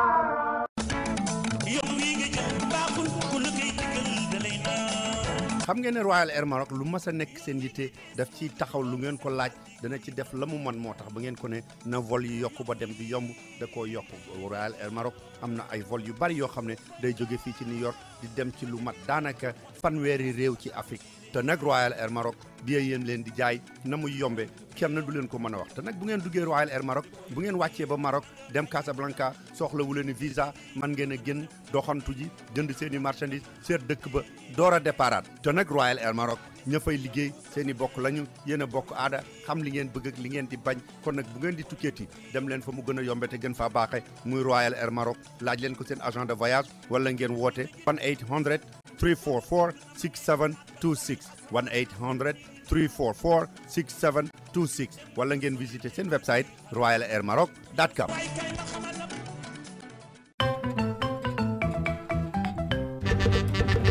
déglu leen ma wax leen lu neex a neex boo dee dawal library wala limousine wala nga bëgg a amaat oto bu gën a bees sa bos demal nga seeti Luxor Motor Car kenn du seet ndax sa crédit baax na wala baaxul li ñu lay laaj nga indiwaale ko rek mooy indiwaale sa licence bu valable ak sa bindukaay daal di signé daal di dawal sa oto bu fekkee ne yaa ngi ak sa licence daañu la approuve du ñu la laaj ndax am nga crédit bu baax wala déet te nag duñu la fayloo benn dërëm li fekk oto bi amul licence yi mu soxla yëpp ba nga mën a dawal danañu dem sax ba nga xam ne assurance bi weer wu jëkk yi ñoo la koy fayal te da nag dañ ci yokk ne la oto yu baax la ñu yoo xam ne garantie bi juróom benn weer yu jëkk yi lu ci ne mejj nga ñëw delloo si ko ñu daal la koy jox demal nga seeti Luxor Motor Car ñu daal lay jox sa oto ci ni mu gën a gaawee boo ci bëggee xam lu gën a leer mën ngaa woo Bayla Keneme ci 1-888 717 8181 1-888 717 8181 wala nga dugg seen website liverytrader.com.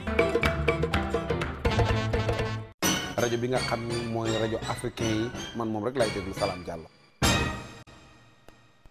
waaw Pape Ndaw ba tey ñi ngi doon wax affaire koom-koom ak affaire FMI kuréel yi nga xam ne Sénégal daf ci bokk waaye bu CEDEAO bi nga xam ne moom it affaire économie la waaye teewul itam dañoo am justice dafa am lu mu waxoon ci ñoom Karim ak ñoom Omar Sarr gars yi ñu doon topp gouvernement wu Sénégal dafa mel ne mi ngi ciy door a tontu ci penc.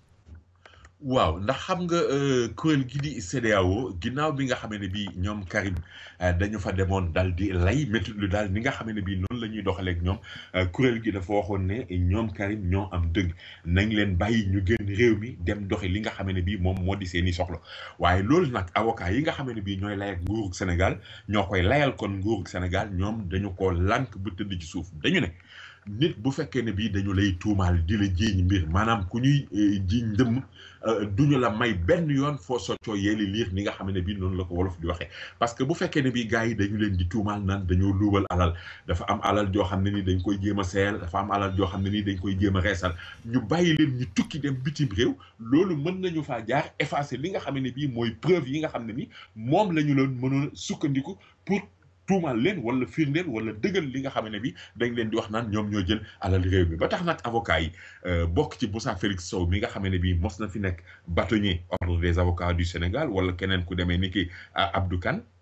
nee nañu loolu duñu ko nangu tey duñu ko nangu ëllëg te FMI kii kon CEDEAO cour de justice du CEDEAO amul benn yoon sañ-sañ boo xam ne nii war na mën a wëlbatiku def injonction Sénégal ne ko par force nii ak nii nga war a doxale jëm ci mbir yooyu avocat yi di ci yokk ne Sénégal am na ay voies de recours yoo xam ne nii gars yi bu fekkee ne bi dañu jàpp ne li ñu leen teg du dëgg ay tribunal a ngi fi ay ëttu attekaay a ngi fi ay kuréel a ngi fi yoo xam ne war nañ faa mën a dem jooytu te itamit ñu bàyyi fàtte xel ñu bàyyi xel kon itamit li nga xam ne bi àq ak yelleefi doomu aadama mënul nekk ci kaw loo xam ne nii tamit yoon la wala justice wala dëgg maanaam ci gàttal daal dañu bëgg a wax ne gars yi mënuñu leen bàyyi benn yoon ñu génn réew mi dem parce que bu ñu génnee mën nañu faa jaaree effacer li nga xam ne bi mooy preuve yi ñu amoon te mën leen cee tuumaal. waaw kon dafa mel ne Thierno Ousmane si moom defe naa jotul a am jot gu mu jéem a effacer lenn sax ma nga ca kaso ba te naan sax yëf yi dafa gën a yeex fi mu nekk nii. waaw Thierno Ousmane Sy day daam ni nga ko waxee noonu la amee ndax xam nga moom dañu ko teelal teg loxo jëm ci mbir yi nga xamee ne bii mooy mbiru Sidatel yi moom fi mu nekk nii ma nga ca kaso ba ñu doon am yaakaar nag naan mbir yi dana war a mën a gën a gaaw bu ko defee ñu lijjanti ko mais dañu gis ne ni muy doxee dafa xaw a diib maanaam daal dañu jàpp ne ki nga xamee ne bii moom mooy avocat wu nguurug Sénégal moom moo yéexal dossier bi ndax moom mooy wax naan nañu ko may ba talaata jële di ñëw pour mu gën a mën a yër li nga xam ne bii moom mooy dossier bi loolu nag moo tax gars yi ne wax dëgg yàlla mbir yi dafa xaw a doy waar te itamit rawatina bi nga xam ne bii ñu ngi ŋañ di wax naan nguur gi dafa jël benn agence judiciaire boo xam ne nii xëy na daf ci bëgg a dugg ci mbir yi te fekk état bi amul benn préjudice boo xam ne nii xëy na mën na ci sukkandiku jëm ci mbir yooyu ñuy wax naan leneen loo xam ne ni tamit mën nañu ko ci gën a ñaawlu mooy li nga xam ne bi dañu jël kii di Aïcha Gassama nekk doom ci turandoo ki nga xam ne bii mooy njiitu réew mi di Macky Sall ndax Aïcha Gassama Macky Gassama mooy baayam te Macky Gassama moom la ñu tuddee ki nga xam ne bii moom mooy Macky Sall ñu wax ne loolu yëpp nag mën na tax yëf yi gën a diib yëf yi gën a yéex maanaam dafay mel ni daal benn genre conflit d'intérêt boo xam ne ni noonu la nga ko war a mën a tuddee ñuy wax nag ne daal war nañu mën a xoolaat yëf yi ngir xel bañ cee mën a teey dambaam. waaw man nag Pape nag am na lu muy bëgg a jaaxal Sénégal. bokk ak président wala nga bokk ak ku bokk ak moom léegi moom daal ko boo ko defee amatuloo droit liggéey fenn ci réew mi. ah xam nga daal mbir yi dafa doy waar parce que nag dafa mel ni nga ko waxee noonu la ndax booy xool boo amee capacité am compétence war nañoo mën a jël ay bagages dénk la ko ndax boo xoolee fu mel ni réewum Kenya tey jii ki nga xam ne bii moom lañ fa fal président mooy doomu Jomo Kenyatta mi nga xam ne bii moom moo njëkkoon nekk président réewum Kenya dafay dellu si di dëggal rek li nga xam ne bii moom ngay wax nekk doomu turandoo président wala nga nekk li wala nga nekk la warul tee bu fekkee ne bii am nga xam-xam beeg man-man beeg capable bi ni ko sama maam doon waxee ñu dénk la bagage yi jox la lenge yi ne la wéyee. waaw Pape kon léegi ñu jàll ci beneen boo xam ne itam ñu ngi koy waxtaanee ci Sénégal bu baax a baax muy coowoo yi am ci diggante Idrissa Seck ànd ak waa këram am ñu waa kër Macky ñoo xam ne ñoom it ña nga taxaw fee ñuy sànnente xeer jigéen ñi bokk ci Benno Bokk Yaakaar nee na leen moytu leen li ngeen di def lu ma sa tas ca biir kër ga la ma sa jógee. non ci lu leer daam baabu xam nga coow ci biir néeg buñ ci teelu la jóg mën naa bari ba jàll ci ëtt bi ñu ne déet na waaye mu dem ca mbedd ma bu demee ca mbedd ma mën naa jur lu kenn xamul lu muy doon moom moo tax jigéen ñi nga xam ne bii ñoom ñoo bokk ci Benno Bokk Yaakaar ñoom dañu ne tey jii li nga xam ne bii moo am ci réew mi jëm ci mbirum njàng mi wala demande sociale bi nit ñi jafe-jafe yi nga xam ne bii moom la ñu jànkonteel wala ndaw yi nga xam ne bii dañuy wut liggéey tey jii yooyu moo nekk dossier yoo xam ne ci la ñu war a jublu dal di koy lijjanti ba mu féetee daal di boor moo gën ñu nekk fi naan dañuy werante am Macky indi Macky am idi coow loo xam ne nii gudd gàtt bi ñu ko toppee ba ci cippaandaw la du jur budul ay jafe-jafe wala du indi budul ay fitna ci coalition bi nga xam ne bii moom mooy doxal mbir réew mi jamono ji ñu toll ba tax nag jigéen ñi bokk Benno Bokk Yaakaar ñoom ci daje boo xam ne bii ñu ngi ko doon amal fële nga xam ne nii moom mooy siège u parti bi di réew mi foofa sax la ñu ko defee ñu ne nag nañu jël wax ji teg ko ci suuf jàll ci li nga xam ne bii moom moo ëpp solo ndax am nañu yeneen yoo xam ne yi war nañu ko mën a lijjanti te bañ fee nekk rek di coow boo xam ne ni amul bopp amul genn dàmbaab. waaw defe naa loolu ñu wax ne sax coow ci biiru ci room bi bu génnee ci ëtt bi ca penc ma la jëm moom moo dal kii di Idrissa Seck ak Omar Gueye ñu bokkoon ñoom ñaar ñëpp ci seen parti réew mi seen xuloo ba léegi fayagul. xuloo bi ba léegi fayagul parce que ku ci nekk yaa ngi jéem a wax ne yow yaa am dëgg parce que Idrissa Seck dafa jàpp ne moom en tant que chef de parti moom moo yilif moom moo war a mën a doxal parce que li nga xam ne bii moo ko metti mooy ni nga xam ne bii noonu la ñu dàqee Abdourahmane Diouf jëlee ko SONES ba tax Idrissa Seck la nga xam ne bii moom la joxoon Omar Gueye mu daal di koy nangu jox ko ki nga xam ne bii moo di Abdourahmane Diouf mu mel ni dafay nekk benn xeeti ndàmpaay Omar Gueye nag moom nee na moom itamit làmmiñam du ko jël def ko ci biir poosam maanaam rek du nekk koo xam ne nii dañ naan ko jaaral fii mu jaar fii xoolal fii mu xool fii maanaam moom d'accordul ci du nangoo def li nga xam ne dafa naan ku ñu abali bët kala abali bët fa ko neex ngay xool moom nee na nekkul ci loolu moom dafay doxal mbir yi ci ni nga xam ne bii noonu la ko jàppee ba moom tamit mel na ni mi ngi jéem a jël ay fayantoo parce que am na ñoo xam ne ni mi ngi leen di jël moom itamit di leen tabb di leen jox ay poste de responsabilité di leen nommer ñu gis nag ne tey jii am na ñoo xam ne ñu ngi jël position naan est-ce que du Idi dafa bëgg a def ni nga xam ne bii noonu la Ablaye Wade doon def bërki démb bi muy jiite parti démocratique sénégalais mot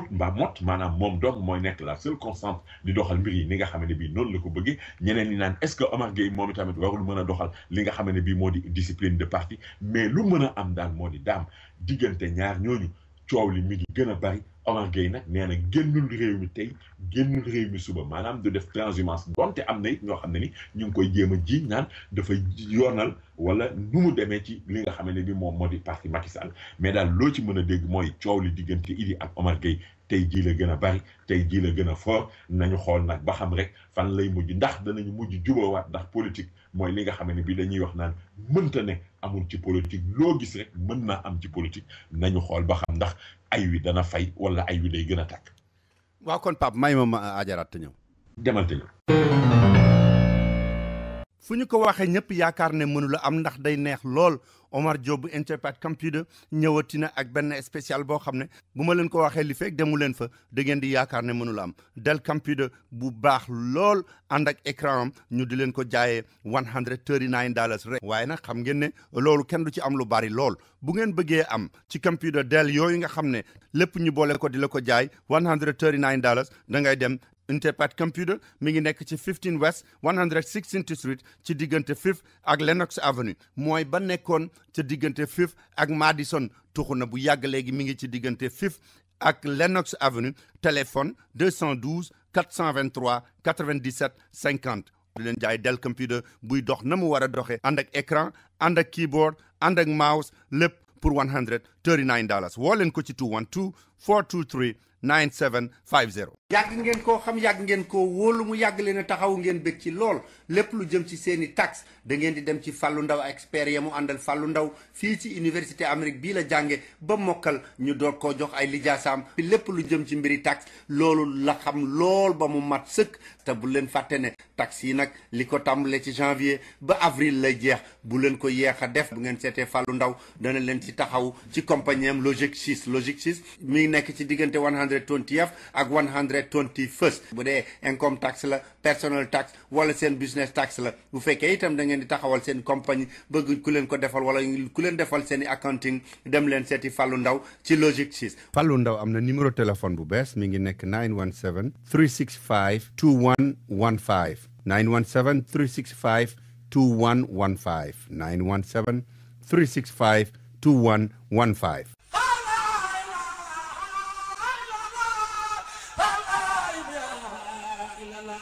képp kuy jàmbat ku lay yóbbul say bagage ma wax la shipping bi kan moo ci gën a gaaw mooy Babul Mouridina International Express Shipping Babul Mouridina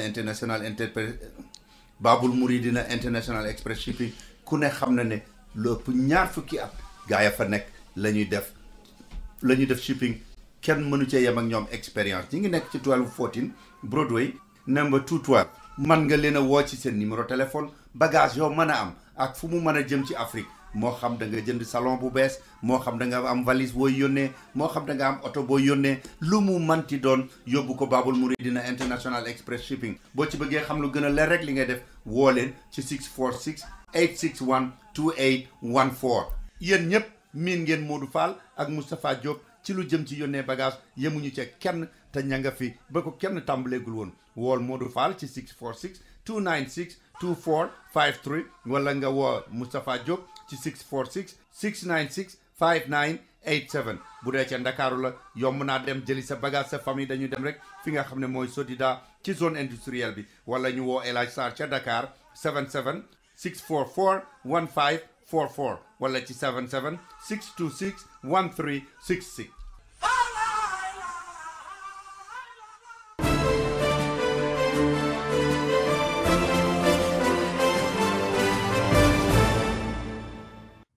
mbokk yi kon ni ñu leen ko waxe woon ci bopp xabaar yi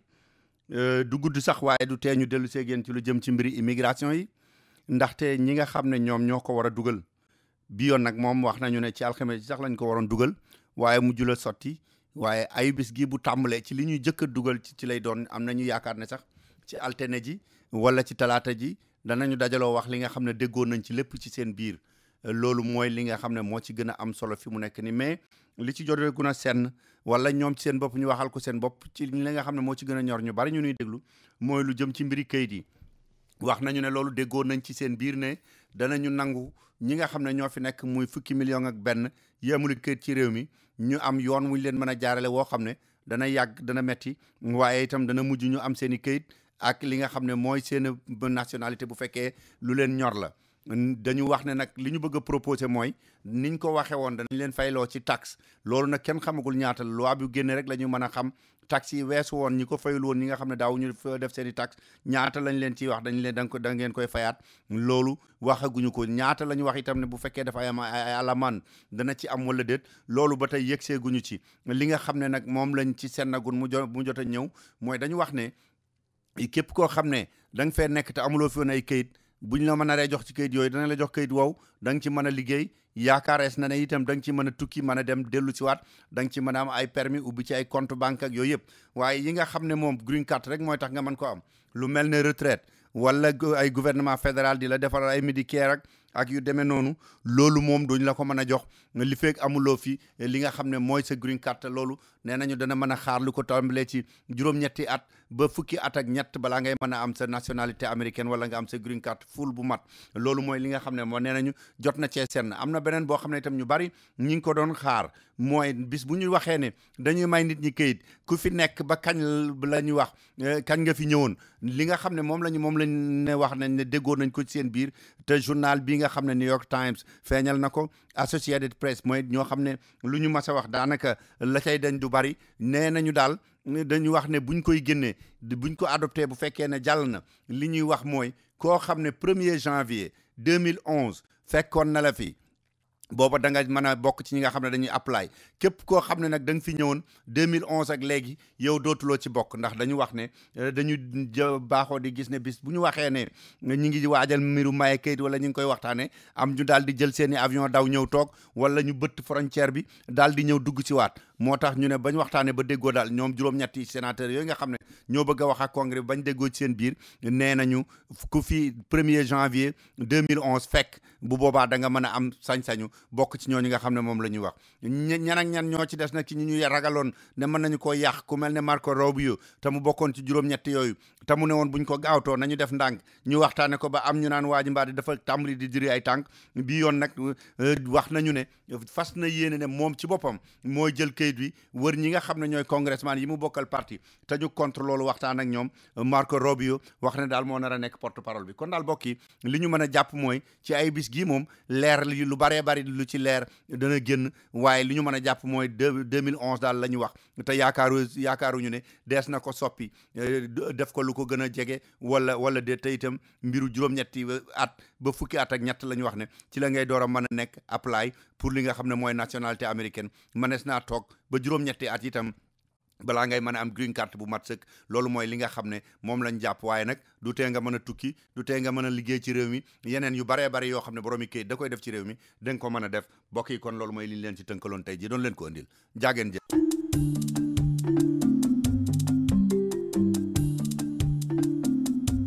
waaw Pape mën a guñoo wax ne ay moom yaa ngi ko doon tudd léegi wuy tàkk ak wuy fay ndax amagul na université de Dakar waaye étudiants yi defe naa ne ñoom bu ñu leen déglul wala bu ñu leen toppee loolu la ñuy mujjee. étudiants yi de li wóor mooy Dame Babou ñoom nee nañu fi ñu ŋànk duñu ko bàyyi tey duñu ko bàyyi suba parce que dañ leen bëgg a def loolu loo xam ne ni ñoom duñu ko nangu. parce que xam nga dafa am waxtaan woo xam ne ni dañ ko doon amal ñu tuddee ko concertation nationale mu ñeel enseignement supérieur maanaam waxtaan woo xam ne daal dañu ko yëkkati pour xool njàng mu kawe mi nan la ñu ko mën a lijjantee dongo yi nag dañu gis ne ci biir loolu dafa am ay propositions yoo xam ne dañ ko fi bëgg a indi mu nar a dem ci ndekki bi ñu leen koy jaayee ñeent fukk ci ndekki bi ñu ngi ko doon jaayee ay juróom-ñett ki fukk ak ñaar añ bi ñu bëgg ko yóbbu ci ñeent fukk ñu ne juróom-ñett fukk kon ñu ne déet ne waaye néeg yi nga xam ne bii ñu ngi leen ko doon loué weeru jot juróom-benn téeméer ñu bëgg ko yóbbu ci ñetti junni ñu ne déet ne waaye ñu ne li nga xam ne bii moo di inscription maanaam bu école di ubbi li ñu daan bindoo ñu ne dañ ko bëgg a jëlee ñaari junni yóbbu ko ba ci li nga xam ne bii mooy fanweeri junni loolu nag étudiants yi ne ñu yokk ci tamit li nga xam ne bii Ablaye Wade daf ko généraliser woon muy bourse yi képp ku dem université nga am bourse ñu ne loolu dañ koy dindi wala dañ koy seetaat étudiants yi nag ne loolu bu ñu ko fi bëggee doxal dafay nekk musiba woo xam ne ni wëlbatiku dal ci seen kaw maanaam daal day doon loo xam ne ni dañ naan leen seenum njàng moom na fi yem parce que gis nañu ne loolu mënuñ ko ndax li ci ëpp seeni waajur seen loxo jotul seen ginnaaw tax nag étudiants yi daal di jàppante ci alxamis bi ak jàppante bu méttee métti ak ñi nga xam ne bii ñoom ñoo di takk der yi lu mot maanaam ñaari waxtu yàlla xeex nañ ko xeex bu saf-saf fi nga xam ne bii moo di avenue Cheikh Anta Diop ginnaaw bi nga xam ne bii bachelier yi ñu orienté wul ñoom tamit dañu dugg ci mbir moomu daal di ne ñoom jàng nañ ba am baccalauréat ñoom tamit war nañ leen yóbbu ñu jàngi université te defaguñu ko ñoom tamit ñu ñëw dugg ci ay wi coow li jàpp kaw jàpp suuf ne kur waaye nag mujj naa dalandi mais daal étudiants yi ñoom nee nañu fi ñu ngoy duñ ko bàyyi duñ ci dellu ginnaaw benn yoon njàng mi daal dañ leen koy yaatal te itamit li nga xam ne bii mooy inscription bëgg ko yóbbu fanweeri junni moom mënuñu ko dégg yàlla tere kay néeg jëlee ko juróom-benni téeméer yóbbu ko ñetti junni loolu xel mënu ko nangu. waaw Pape am na loo xam ne itam kat gars yi nee nañ xel mënu koo nangu nga nekk cim réew am say milliards di dawal rek te doo fay impôt wala la ngay fay du mat dafa mel ne impôt et domaine ne ñoom xel mënu koo nangu ba ñi ko doon def ci jamonoy président Ablaye Wade am na ci ñooñ fi mu ne kat ñu ngi tàmbali di gambaaje seen i mbir de. non ci lu leer nañ dam baabu ndax xam nga démb ak bërki démb dafa mel ni gars yi détournement de deniers publics rek lañ doon toppatoo ñi nga xam ne ni dañuy jël alal réew mi tëdd ci bëgg a wéy ak moom waaye bi yoon nag waa impôt ñi nga xamee ne bi ñoom ñooy lijjanti mbir yi yooyu ñoom ñoo daan doon xool daal ba gis ne am na fi nag ay homme d'affaires yoo xam ne yi ñoom dañoo lànk ne li nga xamee ne bi moo di impôt duñu ko fay maanaam daal wala bu ñu leen yónnee këyit yi ñuy jéem a seet nu ñu def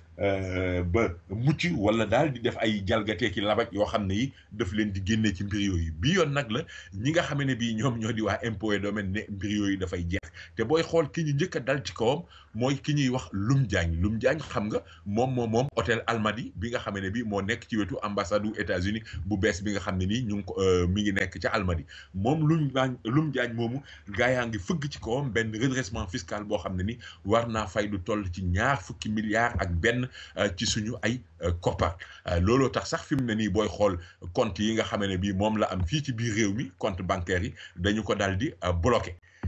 keneen koo xam ne nii tamit mi ngi coow loolu topp na ko mooy ku demee ni ki Cheikh Amar mi nga xam ne bii moom moo jiite TSE moom Cheikh Amar gars yi nee nañu war naa joxe lu toll ci 10 milliards ak benn loo xam ne ni redressement fiscal lay doon dal nañu sax bind ordre de recette yi ba nga xam ne bii dal nañu koy yónnee bu ko defee nag sax bu jéemee yéexantu mën na am astreinte yoo xam ne yi danañu ko teg ci kawam maanaam daal façon yoo xam ne yi danañu mën a woñ loxoom ba mën a jël loolu nga xam ne bii moo di koppar yi keneen a ngi nii koo xam ne lu ni mel moom itamit dafa dal ci kawam muy Aïda Diong xam nga Aïda Diong moom moo jiite société bi ñuy wax EG Fed ak beneen société boo xam ne nii ñu ngi koy wax Kër Maram Bercy moom itamit dal nañ koy yónnee benn notification boo xam ne bii nee nañu ko daal lu toll ci 9 milliards ci suñuy koppar war na ko mën a joxe ci wàllu impôt yemuñu foofu nag ndax ki nga xam ne bii moo di Cheikh Amar ak Lum Diagne ak Aïda Diong ñoom ñëpp du ñoom rek ñooy ñi nga xam ne bii ñoo nekk ci mbir moomu am na ñeneen ñoo xam ne ni tamit ñu ngi leen di yoot ku demee ni ki ngeen jéggal ma ki demee ni ki jiite maanaam directeur général de société bu ñuy wax GECOM moom di yëngatu ci wàllu mbirum BTP mi ngi ci mbir yooyu moom tamit ku demee ni ki ndax moom Ngagne Fall gars yi dañuy wax ne daal fi mu nekk nii war na mën a joxe lu toll ci 1 milliard ci suñu koppar mais yemuñu foofu rek parce que ñu ngi wax naan ñu demee ni ki ñoom ay Mbacke yu fay bu parti démocratique sénégalais wala ay Ahmed Amar ak itamit sax ki nga xam ne bii moom moo jiite benn société bu ñuy wax minoterie NMA Sanders moom itamit war nañoo mën a xool seeni mbir ba xam daal nan la ñu koy lijjantee maanaam ci gàttal daal service yi nga xam ne bii Amadou Ba moom moo leen jiite fi mu nekk nii nee nañu daal dañoo bëgg a dakkal li nga xam ne bii moo di impunité wala bañ a fay lempo ndax nag nguur gi dafa soxla xaalis te xaalis boobu ñi nga xam ne nii dañ ko koy amel dañ ko war a jox moom itamit. waaw mais xam nga nag Pape Sénégal moom dañoo gaaw ci man damaa yàgg ci teranga te xamoo leen ne boo koy wax booba yaa nga naan impôt am naa lu ma la amel ndax xam nga ku mel ne Aïda Diong biñ ko woo def ne man 93 laa jëkk am sama milliard ba mu ko waxee man waxoon naa ci rajo RFM ne leen baax na li ñu wax xamuñu ko de. waaw parce que nag xam nga impôt dëgg-dëgg daam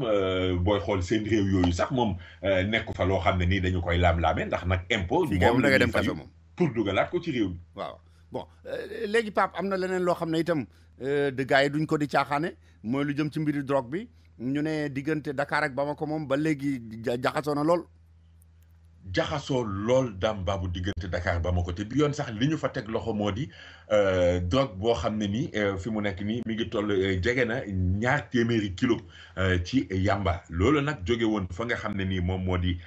Ghana la jóge woon ñu dugal ko ci benn conteneur wuteen doon ko jéem a daal rawale fekk nag ne boobu tamit ñi nga xam ne bii ñoom ñooy xeex mbir yooyu léeg-léeg dañ ciy am xam-xam ak xarañ lool ba tax na rek bi yoon tamit dañoo ëkku gaay yi bi ñu yegsee ba ci frontière ba ci la ñu leen daal di teg loxo bu wér cëng mais yemul foofu rek daam booy xool parce que gis nga dafa mel ni drogue bi léegi dafa nekk loo xam ne ni moom moo gën a woyof ci gaay yi pour am alal donte nag nekkul lu woyof wala lu yéwén parce que ñi nga xam ne bii ñoom ñooy jëflanteeg ñoom itamit tëdduñu di nelaw ndax booy xool aéroport international bu Dakar rek am na kenn kuñ fa teg loxo moom tamit muy benn doomu réewu Guinée ñu di ko wax Moussa Keita moom Sao Paulo la jóge woon wan na juróom-ñaar fukki buletu cocaïne pour rëcc ak moom mais bi mu ñëwee gars yi ne ko teeb moom itamit yóbbu hôpital principal biir buy méttee koy bëgg rey fi mu nekk nii jot nañu cee génnee lu bari waaye des na fukki bulet yoo xam ne yi ba léegi ñu ngi ci koll bi Dame Babou ñooñu tamit dañoo bëgg a tedd mais bëgguñoo ñaq liggéey bu woyof mais ñoom liggéey bu diis dañoo bëgg rek nu mu gën a woyofee jaay ñoll mbaa jaay drogue pour ami koppar. képp ku yaakaar ne expérience am na lu ko mën a wuutu boobu da ngaa demagul Africa Travel Management boo demee Africa Travel Management ba fekk fa Cheikh Diwane Sylla ak expert ya mu àndal da nga xam ne agence boobu rek moo lay wax ne la avion boo bëgg a demee ak fu mu mën a jëm muy South Africa Delta Royal Air Maroc njëg yi gën a yomb ñoo la koy wax jox la avion bi ngay demee Africa Travel Management mi ngi nekk fii ci New York 515 Madison Avenue ca 9th floor ba ci corner 53rd Street bu dee ca Sénégal ma nga nekk ca West Foire ci VDN bi immeuble numéro 147 ca premier étage ba ci Dakar Yoff bu la neexee mën ngaa woote fii ci New York 212 481 3850 wala ca Ndakaaru 221 33 820 6042 wala sax li gën a yomb mën ngaa dugg ci seen website www.myafricatravelonline.com.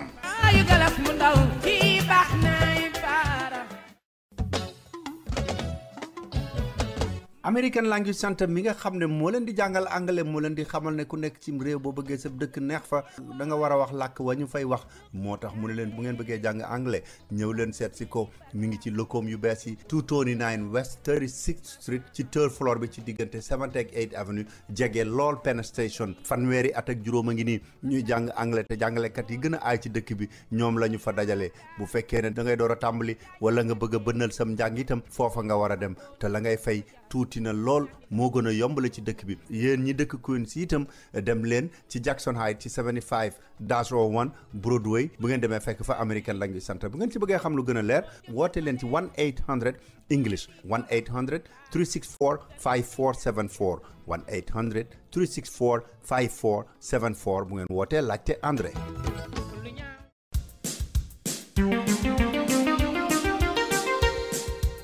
waaw Pape mais teewul nag am na ñoo xam ne ñu nangoo sonn lool dëkk ci aw ñàq ngir wut lu ñu teddee mais ay musiba di leen fekk fu ñu taxawale seen i cantine mu lakk fu mel ne marché central bu Kaolack am nañ daal ñu ca bokk ñu ne lii nag mat naa wax nag. waaw dañu ne nag ay la yéwén fi mu nekk nii jot nañu xool mbiri marché Kaolack looloo tax sax ñu def benn lël boobu parce que dañuy xool ne rek lu toll ci juróom-ñaari at Dame Babou marché bi lakk na daanaka lu jege ñaar fukki yoon wala sax ñaar fukki yoon ak ñett ci la marché Kaolack boobu lakk ñu ne bu ñu koy xool di ko xayma war naa toll ci ñaari milliards ci suñuy koppar yoo xam ne nii dafa tàkk rek dem noonu ba jeex ñu ne nag kon tey dafay jaadu nag ñu xool ana lan mooy li nga xam ne bi moom mooy indi loolu ba tax nag agence régionale bu développement bu Kaolack ànd ceeg chambre de commerce d'industrie et d'agriculture ak opérateur économique yi ak service yi nga xam ne nii ñoom ñooy liggéey ñoom ñëpp ci wàllu sécurité moo xam pompier yi la wala alkaati yi wala gendarme yi daal di ñëw taxaw nag ne nañu waxtaanee mbir mi ba xool ana lan mooy faral di indi ñaare lakk yi nga xam ne bii moom moo di am bu ko defee nag ñu jéem a def ay pexe yoo xam ne yi danañu mën a indi saafara jëm ci mbir yooyu est-ce que ay saay-saay la yoo xam ne yi ñoo koy def pour mën a jël alali jàmbur wala est-ce que gars yi mooy branchement clandestin jëm ci courant yi nga xam ne bii moom la ñuy def moom moo leen di indi yooyu maanaam daal dañoo bëgg xayma li nga xam ne bii moom la ñu yaakaar ne moom mooy indi jafe-jafe yooyu yëpp bu ko defee ñu mun koo xool mën cee wut saafara parce que nag ñaar fukki yoon ak ñett marché lakk ko ci juróom-ñaari at loolu ay li wax dëgg yàlla Dame Babou dafa jéggi dayo waaw Pape Sénélec itam kat ñoom it nee nañ li seen directeur def dafa bëgg a jéggi dayo bañ ne nañ ko dàq waaye ñoom it la ñuy kaas du seen i salaire bopp mooy heure supplémentaire rek ay déplacement ak yooyu la ñu ëndeeti coow. waaw ñoom day ñu ngi coow parce que nag coow li booy xool gudd gàtt daam dañu ne lu ëpp ñeenti milliards ci suñuy koppar mooy li nga xamee ne bii moom le directeur général bi ñàkkloo kër googu ci premier trimestre 2013 xam nga nag loolu dafay daal di doy waar ba tax nag fi mu nekk nii gars yi ne duñu ko dégg tey duñu ko dégg suba parce que nag dañu ne loolu moom dafa jéggi dayoo parce que nag kër gi bu ñu ko joxee pour mu suqali ko taxawal ko waaye bu ñu ko joxee du pour mu suuxal li nga xam ne bii moo di kër gi maanaam daal ni nga xam ne bii noonu lay doxalee moom la ñu duut baaraam moom la ñuy sikk te loolu nag du jaaxal ñu bari parce que booy xool moom Pape Dieng ba nga xamee ne bii ñu ngi ko doon fal ci boppu kër gi nga xam ne bii moo di Sénélec ci la am njëkkoon a jóg yëkkati kàddu di wax naan non waru fi nekk parce que ancien la ci kër gi dafa defoon nii dafa defoon naa dafa defoon départ volontaire dem yoonam ñu yore di jàppal bàyyil ba tax ñu bari di wax naan loolu warul mën a nekk loo xam ne nii dafay gàllankoor dellu seen ci kër gi parce que bu fekkee ne bii am na man-man bi xam-xam bi xarala bi war nañu ko mën a jox bagage yi ne ko doxalal mais nag dañu ne ni nga xam ne bii noonu lay doxale mooy li nga xam ne bii moom la ñu ko sikkal ndax daal dañu wax ne ñeenti milliards ci suñu xaalis moom la ñàkkloo kër gi di Sénélec ci premier trimestre 93 bi loolu la ko syndicaliste yi di tuumaal ba tax nag démb ci ndaje bi nga xam ne bii ñu ngi ko doon amal ci fi nga xam ne bii moom moo di Rue Vincent dañu mujj woo sax ñi nga xam ne bii ñoo di takk der yi pour nag liggéeykat yi bañ a indi ay jafe-jafe ma waaw Pape am na loo xam ne kat moom ci jiite mbiru CNRA di Babacar Touré maanaam télévision yeeg rajo yeeg yooyu ni ñuy doxalee nee na leen moom du ci dellu gannaaw ndaxte loto Lonase dañuy def publicité ku gagné 50 millions di seex sigaaram di tux mel ne kon ku riche da ngaa war a tux dafa mel ne xale yi dañu war a jàng tux mu ne leen na dakk waaw Babacar Touré day nee na kafu ci réewu ci du ci dellu ginnaaw nee na publicité boobu na dakk ndax xam nga publicité boobu dañuy wax naan juróom fukki millions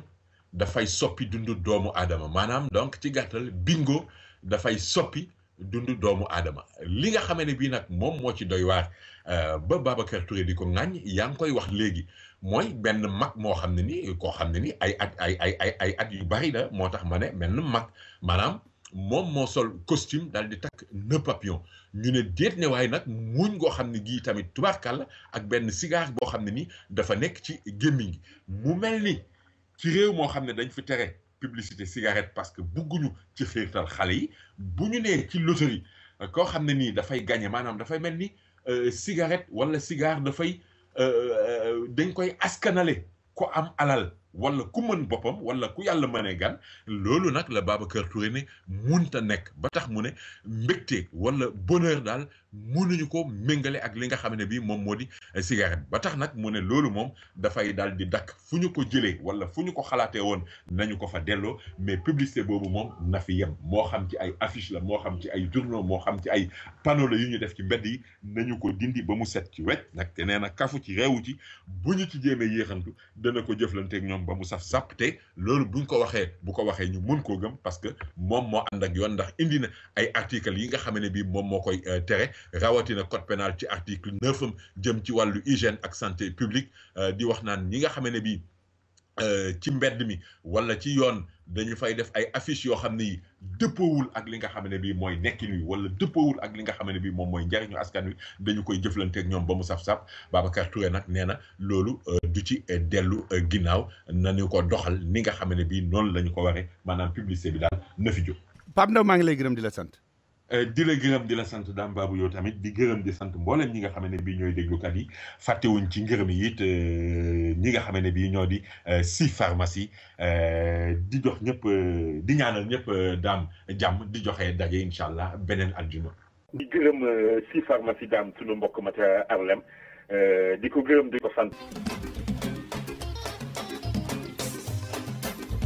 déglukat yi may leen ma nopp ma wax leen ne lu ngeen soxlaate ci mbiru pharmacie dem leen ci pharmacie bi nga xam ne dafa ànd ak association des sénégalais d'Amérique ngir andi leen service boo xam ne kenn mënu leen a jox bu mel noonu seen ordonnance bu ngeen mën a am da ngeen di ñëw andi ko ñu daal leen koy defar ci ni mu gën a gaawee bu ngeen bëggee ñu jël seen tension seet seen diabète te itam bu ngeen leen woo ñu jël si seen i ordonnance bu ñu noppee andil leen ko te du ngeen leen fay ci loolu dara te nag assurance bu ngeen am danañu ko jël ñu di leen xamal ne itam mën ngeen wax seen i docteur ñu yónnee leen ordonnance yi par email te ñu di leen xamal ne itam lu mel ne ay vitamines ak yu mel noonu yu ngeen bëgg a yónnee Sénégal jënde leen ko fii ñu dem yóbbu leen ko ba Sénégal joxeel leen ko moo xam OTC la moo xam vitamines yi bu dee baume yi nga xam ne dañ ciy def massage bu dee ñuy natte tension yi la machine yi nga xam ne moom la ñuy natte diabète ak yeneen yu baree bari fii ngay fayee say mbokk dem jëli ko ca Sénégal te bu ngeen ñëwee nag ci pharmacie da ngeen leen fa fekk ñuy wax wolof espagnol français ak arabe boo xuma nag anglais moom mi ngi nekk ci 215 West 116th Street ci diggante 7 ak 8 Avenue téléphone 212 665 8800 212 665 88 80 bu ngeen wootee laajte Ousmane wala Issa seen téléphone ca Dakar mi ngi nekk 33 835 06 86 jóg leen siyaara ji seex waa réew mi sargali leen alaaji seex anta yor nay mboot yu rëy yu lamu nit ku baax fu mu tuxoo ay bokkam danañu ko wër moo tax bokki Serigne Xaas Mbàkke ak soxna Astu Mbàkke bu Daaru Salaam Màkket bu leen ci sonn déglu leen ma wax leen fa ñu tuxu balaa may yegg ci fa ñu tuxu dama leen di wax bu ngeen fa demee lan ngeen fay fekk rawatina lu bees la fa nekk Meat Market boo xam ne bu ngeen demee jën ya ganaar ya yàpp nag yàppu xar yeeli nag ak yeneen yi ngeen soxla yëpp bu ngeen demee da ngeen ko fa fekk muy lu bees tàq ca Daaru Salaam Market cere ya caakri moutarde araw sànqal meew muy lido bi ak pic bi soow mi nga xam ne mooy saawa crème yi ak madd yu mag yi ngeen doon jënd bu ngeen demee da ngeen ko fa fekk jumbo ya aja mami jonge ña nga fa gejji yéet kong fumé gejji yas keccax ak tamba jang andu cuuraay grand modèle cuuraay geewe saaf ak yeneen yu bare bari déodorant yu français ak yu espagnol ak cosmétique yi duñu fa jeex Daaru Salaam Market bu sëñ Xaas ak soxna Astu Mbàkke mi ngi tuxu léegi ci 2890 8 Avenue ci diggante 153 ak 154 boo jëlee bus M10 bi ca buntu ba la lay wàcce boo jëlee bii wala du train one block rek la lay wàcc téléphone 212 222 2658 wala ci 646 244 1479 yaatu na lool te set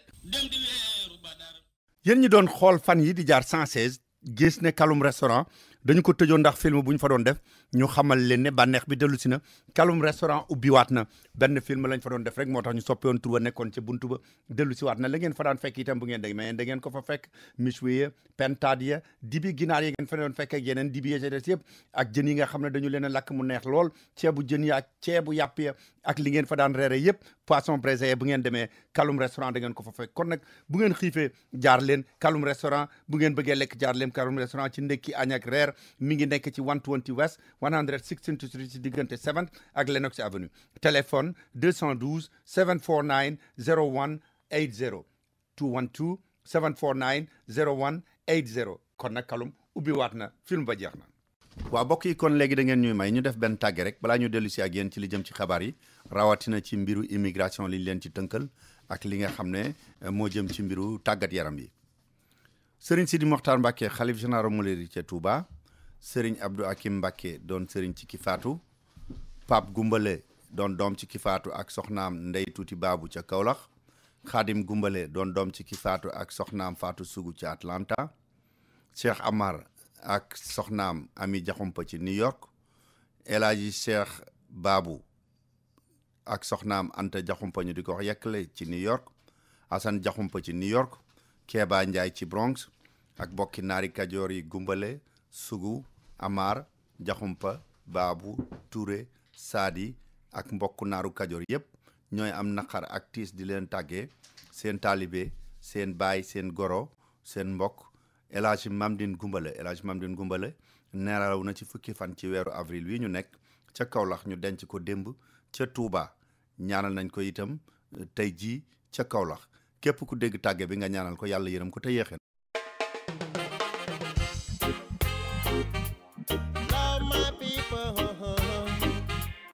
City White Car Repair bu ngeen ko gëjee dégg xam ngeen ne buy dellu si lu neex la leen di indil City White Car Repair nee na dellu si leen change fa seen oil 6 times 7 times bi daf leen koy jox free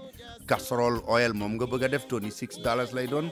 mobile ak shell bu mu ci mën a doon moom itam $23 rek lay doon bu dee motorcraft $26 bu dee motorcraft oil bi filtre bi nga xam ne moom ngay def itam $2 extra rek moom nga ciy def bu ngeen amee seen Lincoln Town Car bëgg a jënd pneu ñeenti pneu yi mi ngi leen koy jaayee $300 rek mu leen xamal ne itam day di réparer léegi Toyota Camry brand oil bi ngeen bëgg ci cenc bi itam dana leen ko defal ci $30 kon nag bu ngeen bëggee defar lu seen oto wala ngeen bëgg a jënd pneu dem leen ci City White Car Repair mi ngi nekk ci 250 East 130 7th Street ci Bronx ci diggante 7th ci diggante 3rd Avenue on Ryder téléphone 718 401 2959 718 401 2959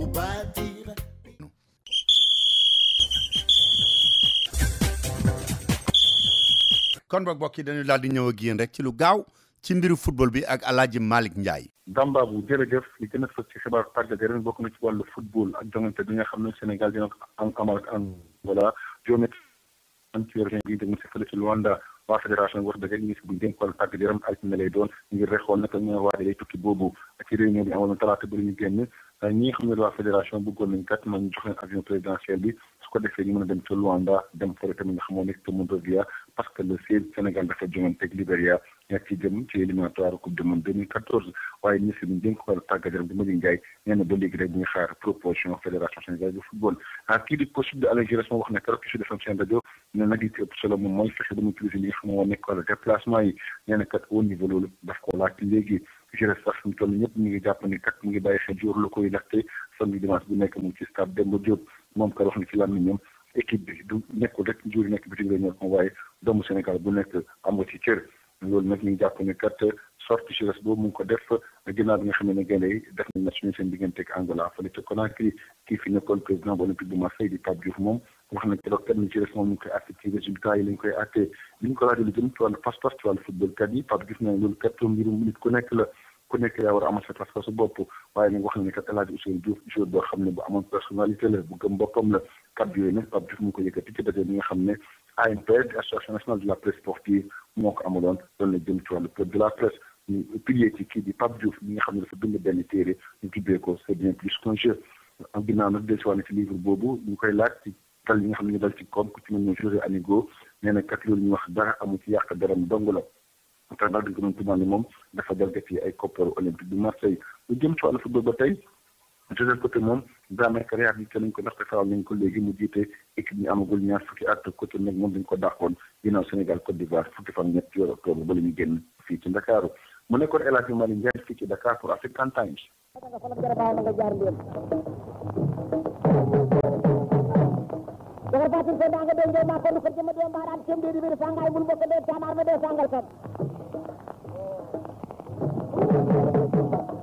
kon nag ñu daaneel rek ki nga xam ne mooy Khadim Samb bàyyi la nag moom ngir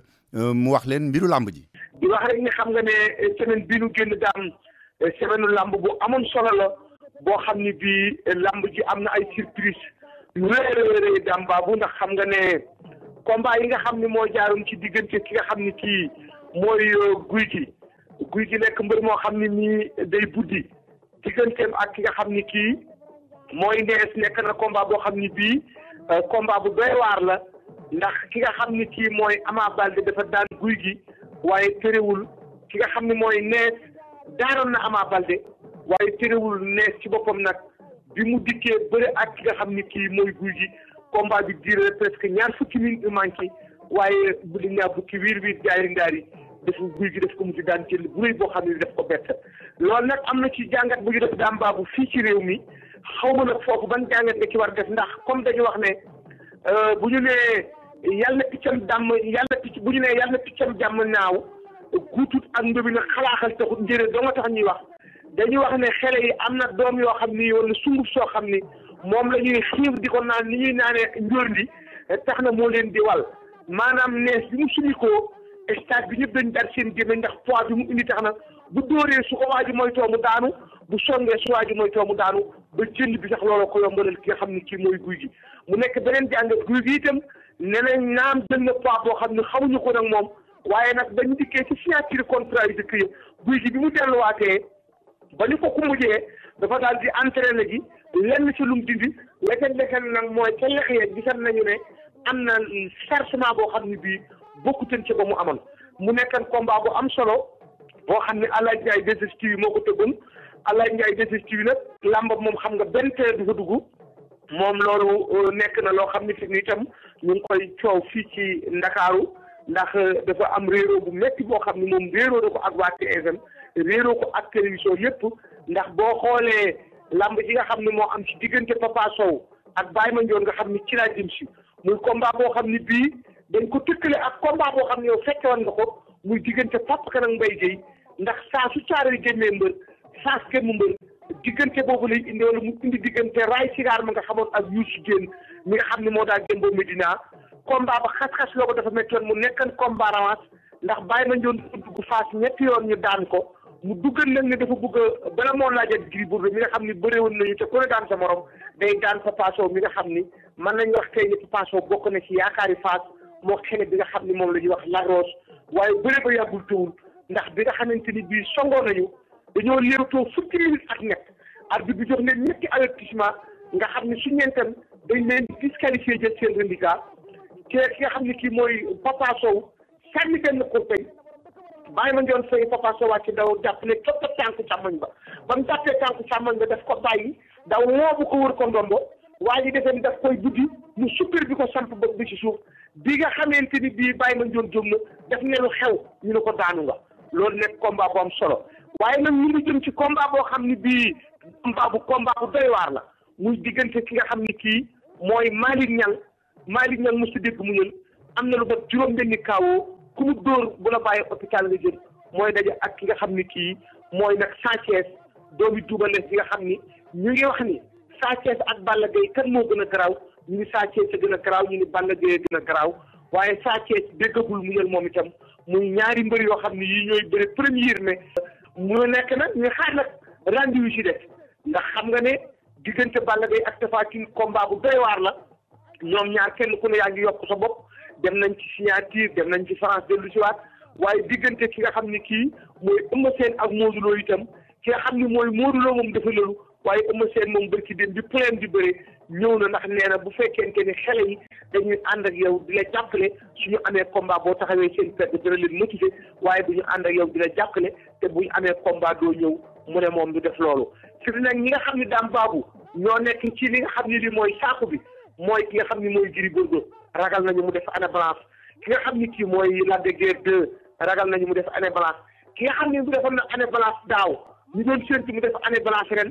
ak keneen ki nga xam ne def na année blanche ñaari at muy Balla Gaye numéro 2 ak Bombardier ñoom nag ñu ko war a bëri di bëri ci benn promoteur dëgg ca làng ga bu ñuy wax Badiane moo ko tëgg daam baabu loolu mooy li nga xam ni moom la ñu dégmal waaye première médaille incha allah képp koo xam ne yaa ngi déglu African Time na nga jàpp ne ci kàttanu yàlla lépp loo xam ni jëlee nañ ko ci diggante ki nga xam ni kii mooy xele bi nga xam ni mooy Sa Thiès ak ki nga xam ni mooy Malick Niang te Malick Niang Sa Thiès seen combat mooy combat bi gën a dansé ndax moo gën a taraaw combat Balla Gaye ak ki nga xam ni kii mooy Tapha Tine Dame Babou Khadim Samb doon jokkoo ak yéen pour African Time. kon nag ñu daal leen di tàggu foofu rek li muy xat-xat te di leen wax ba altine ak jàmm.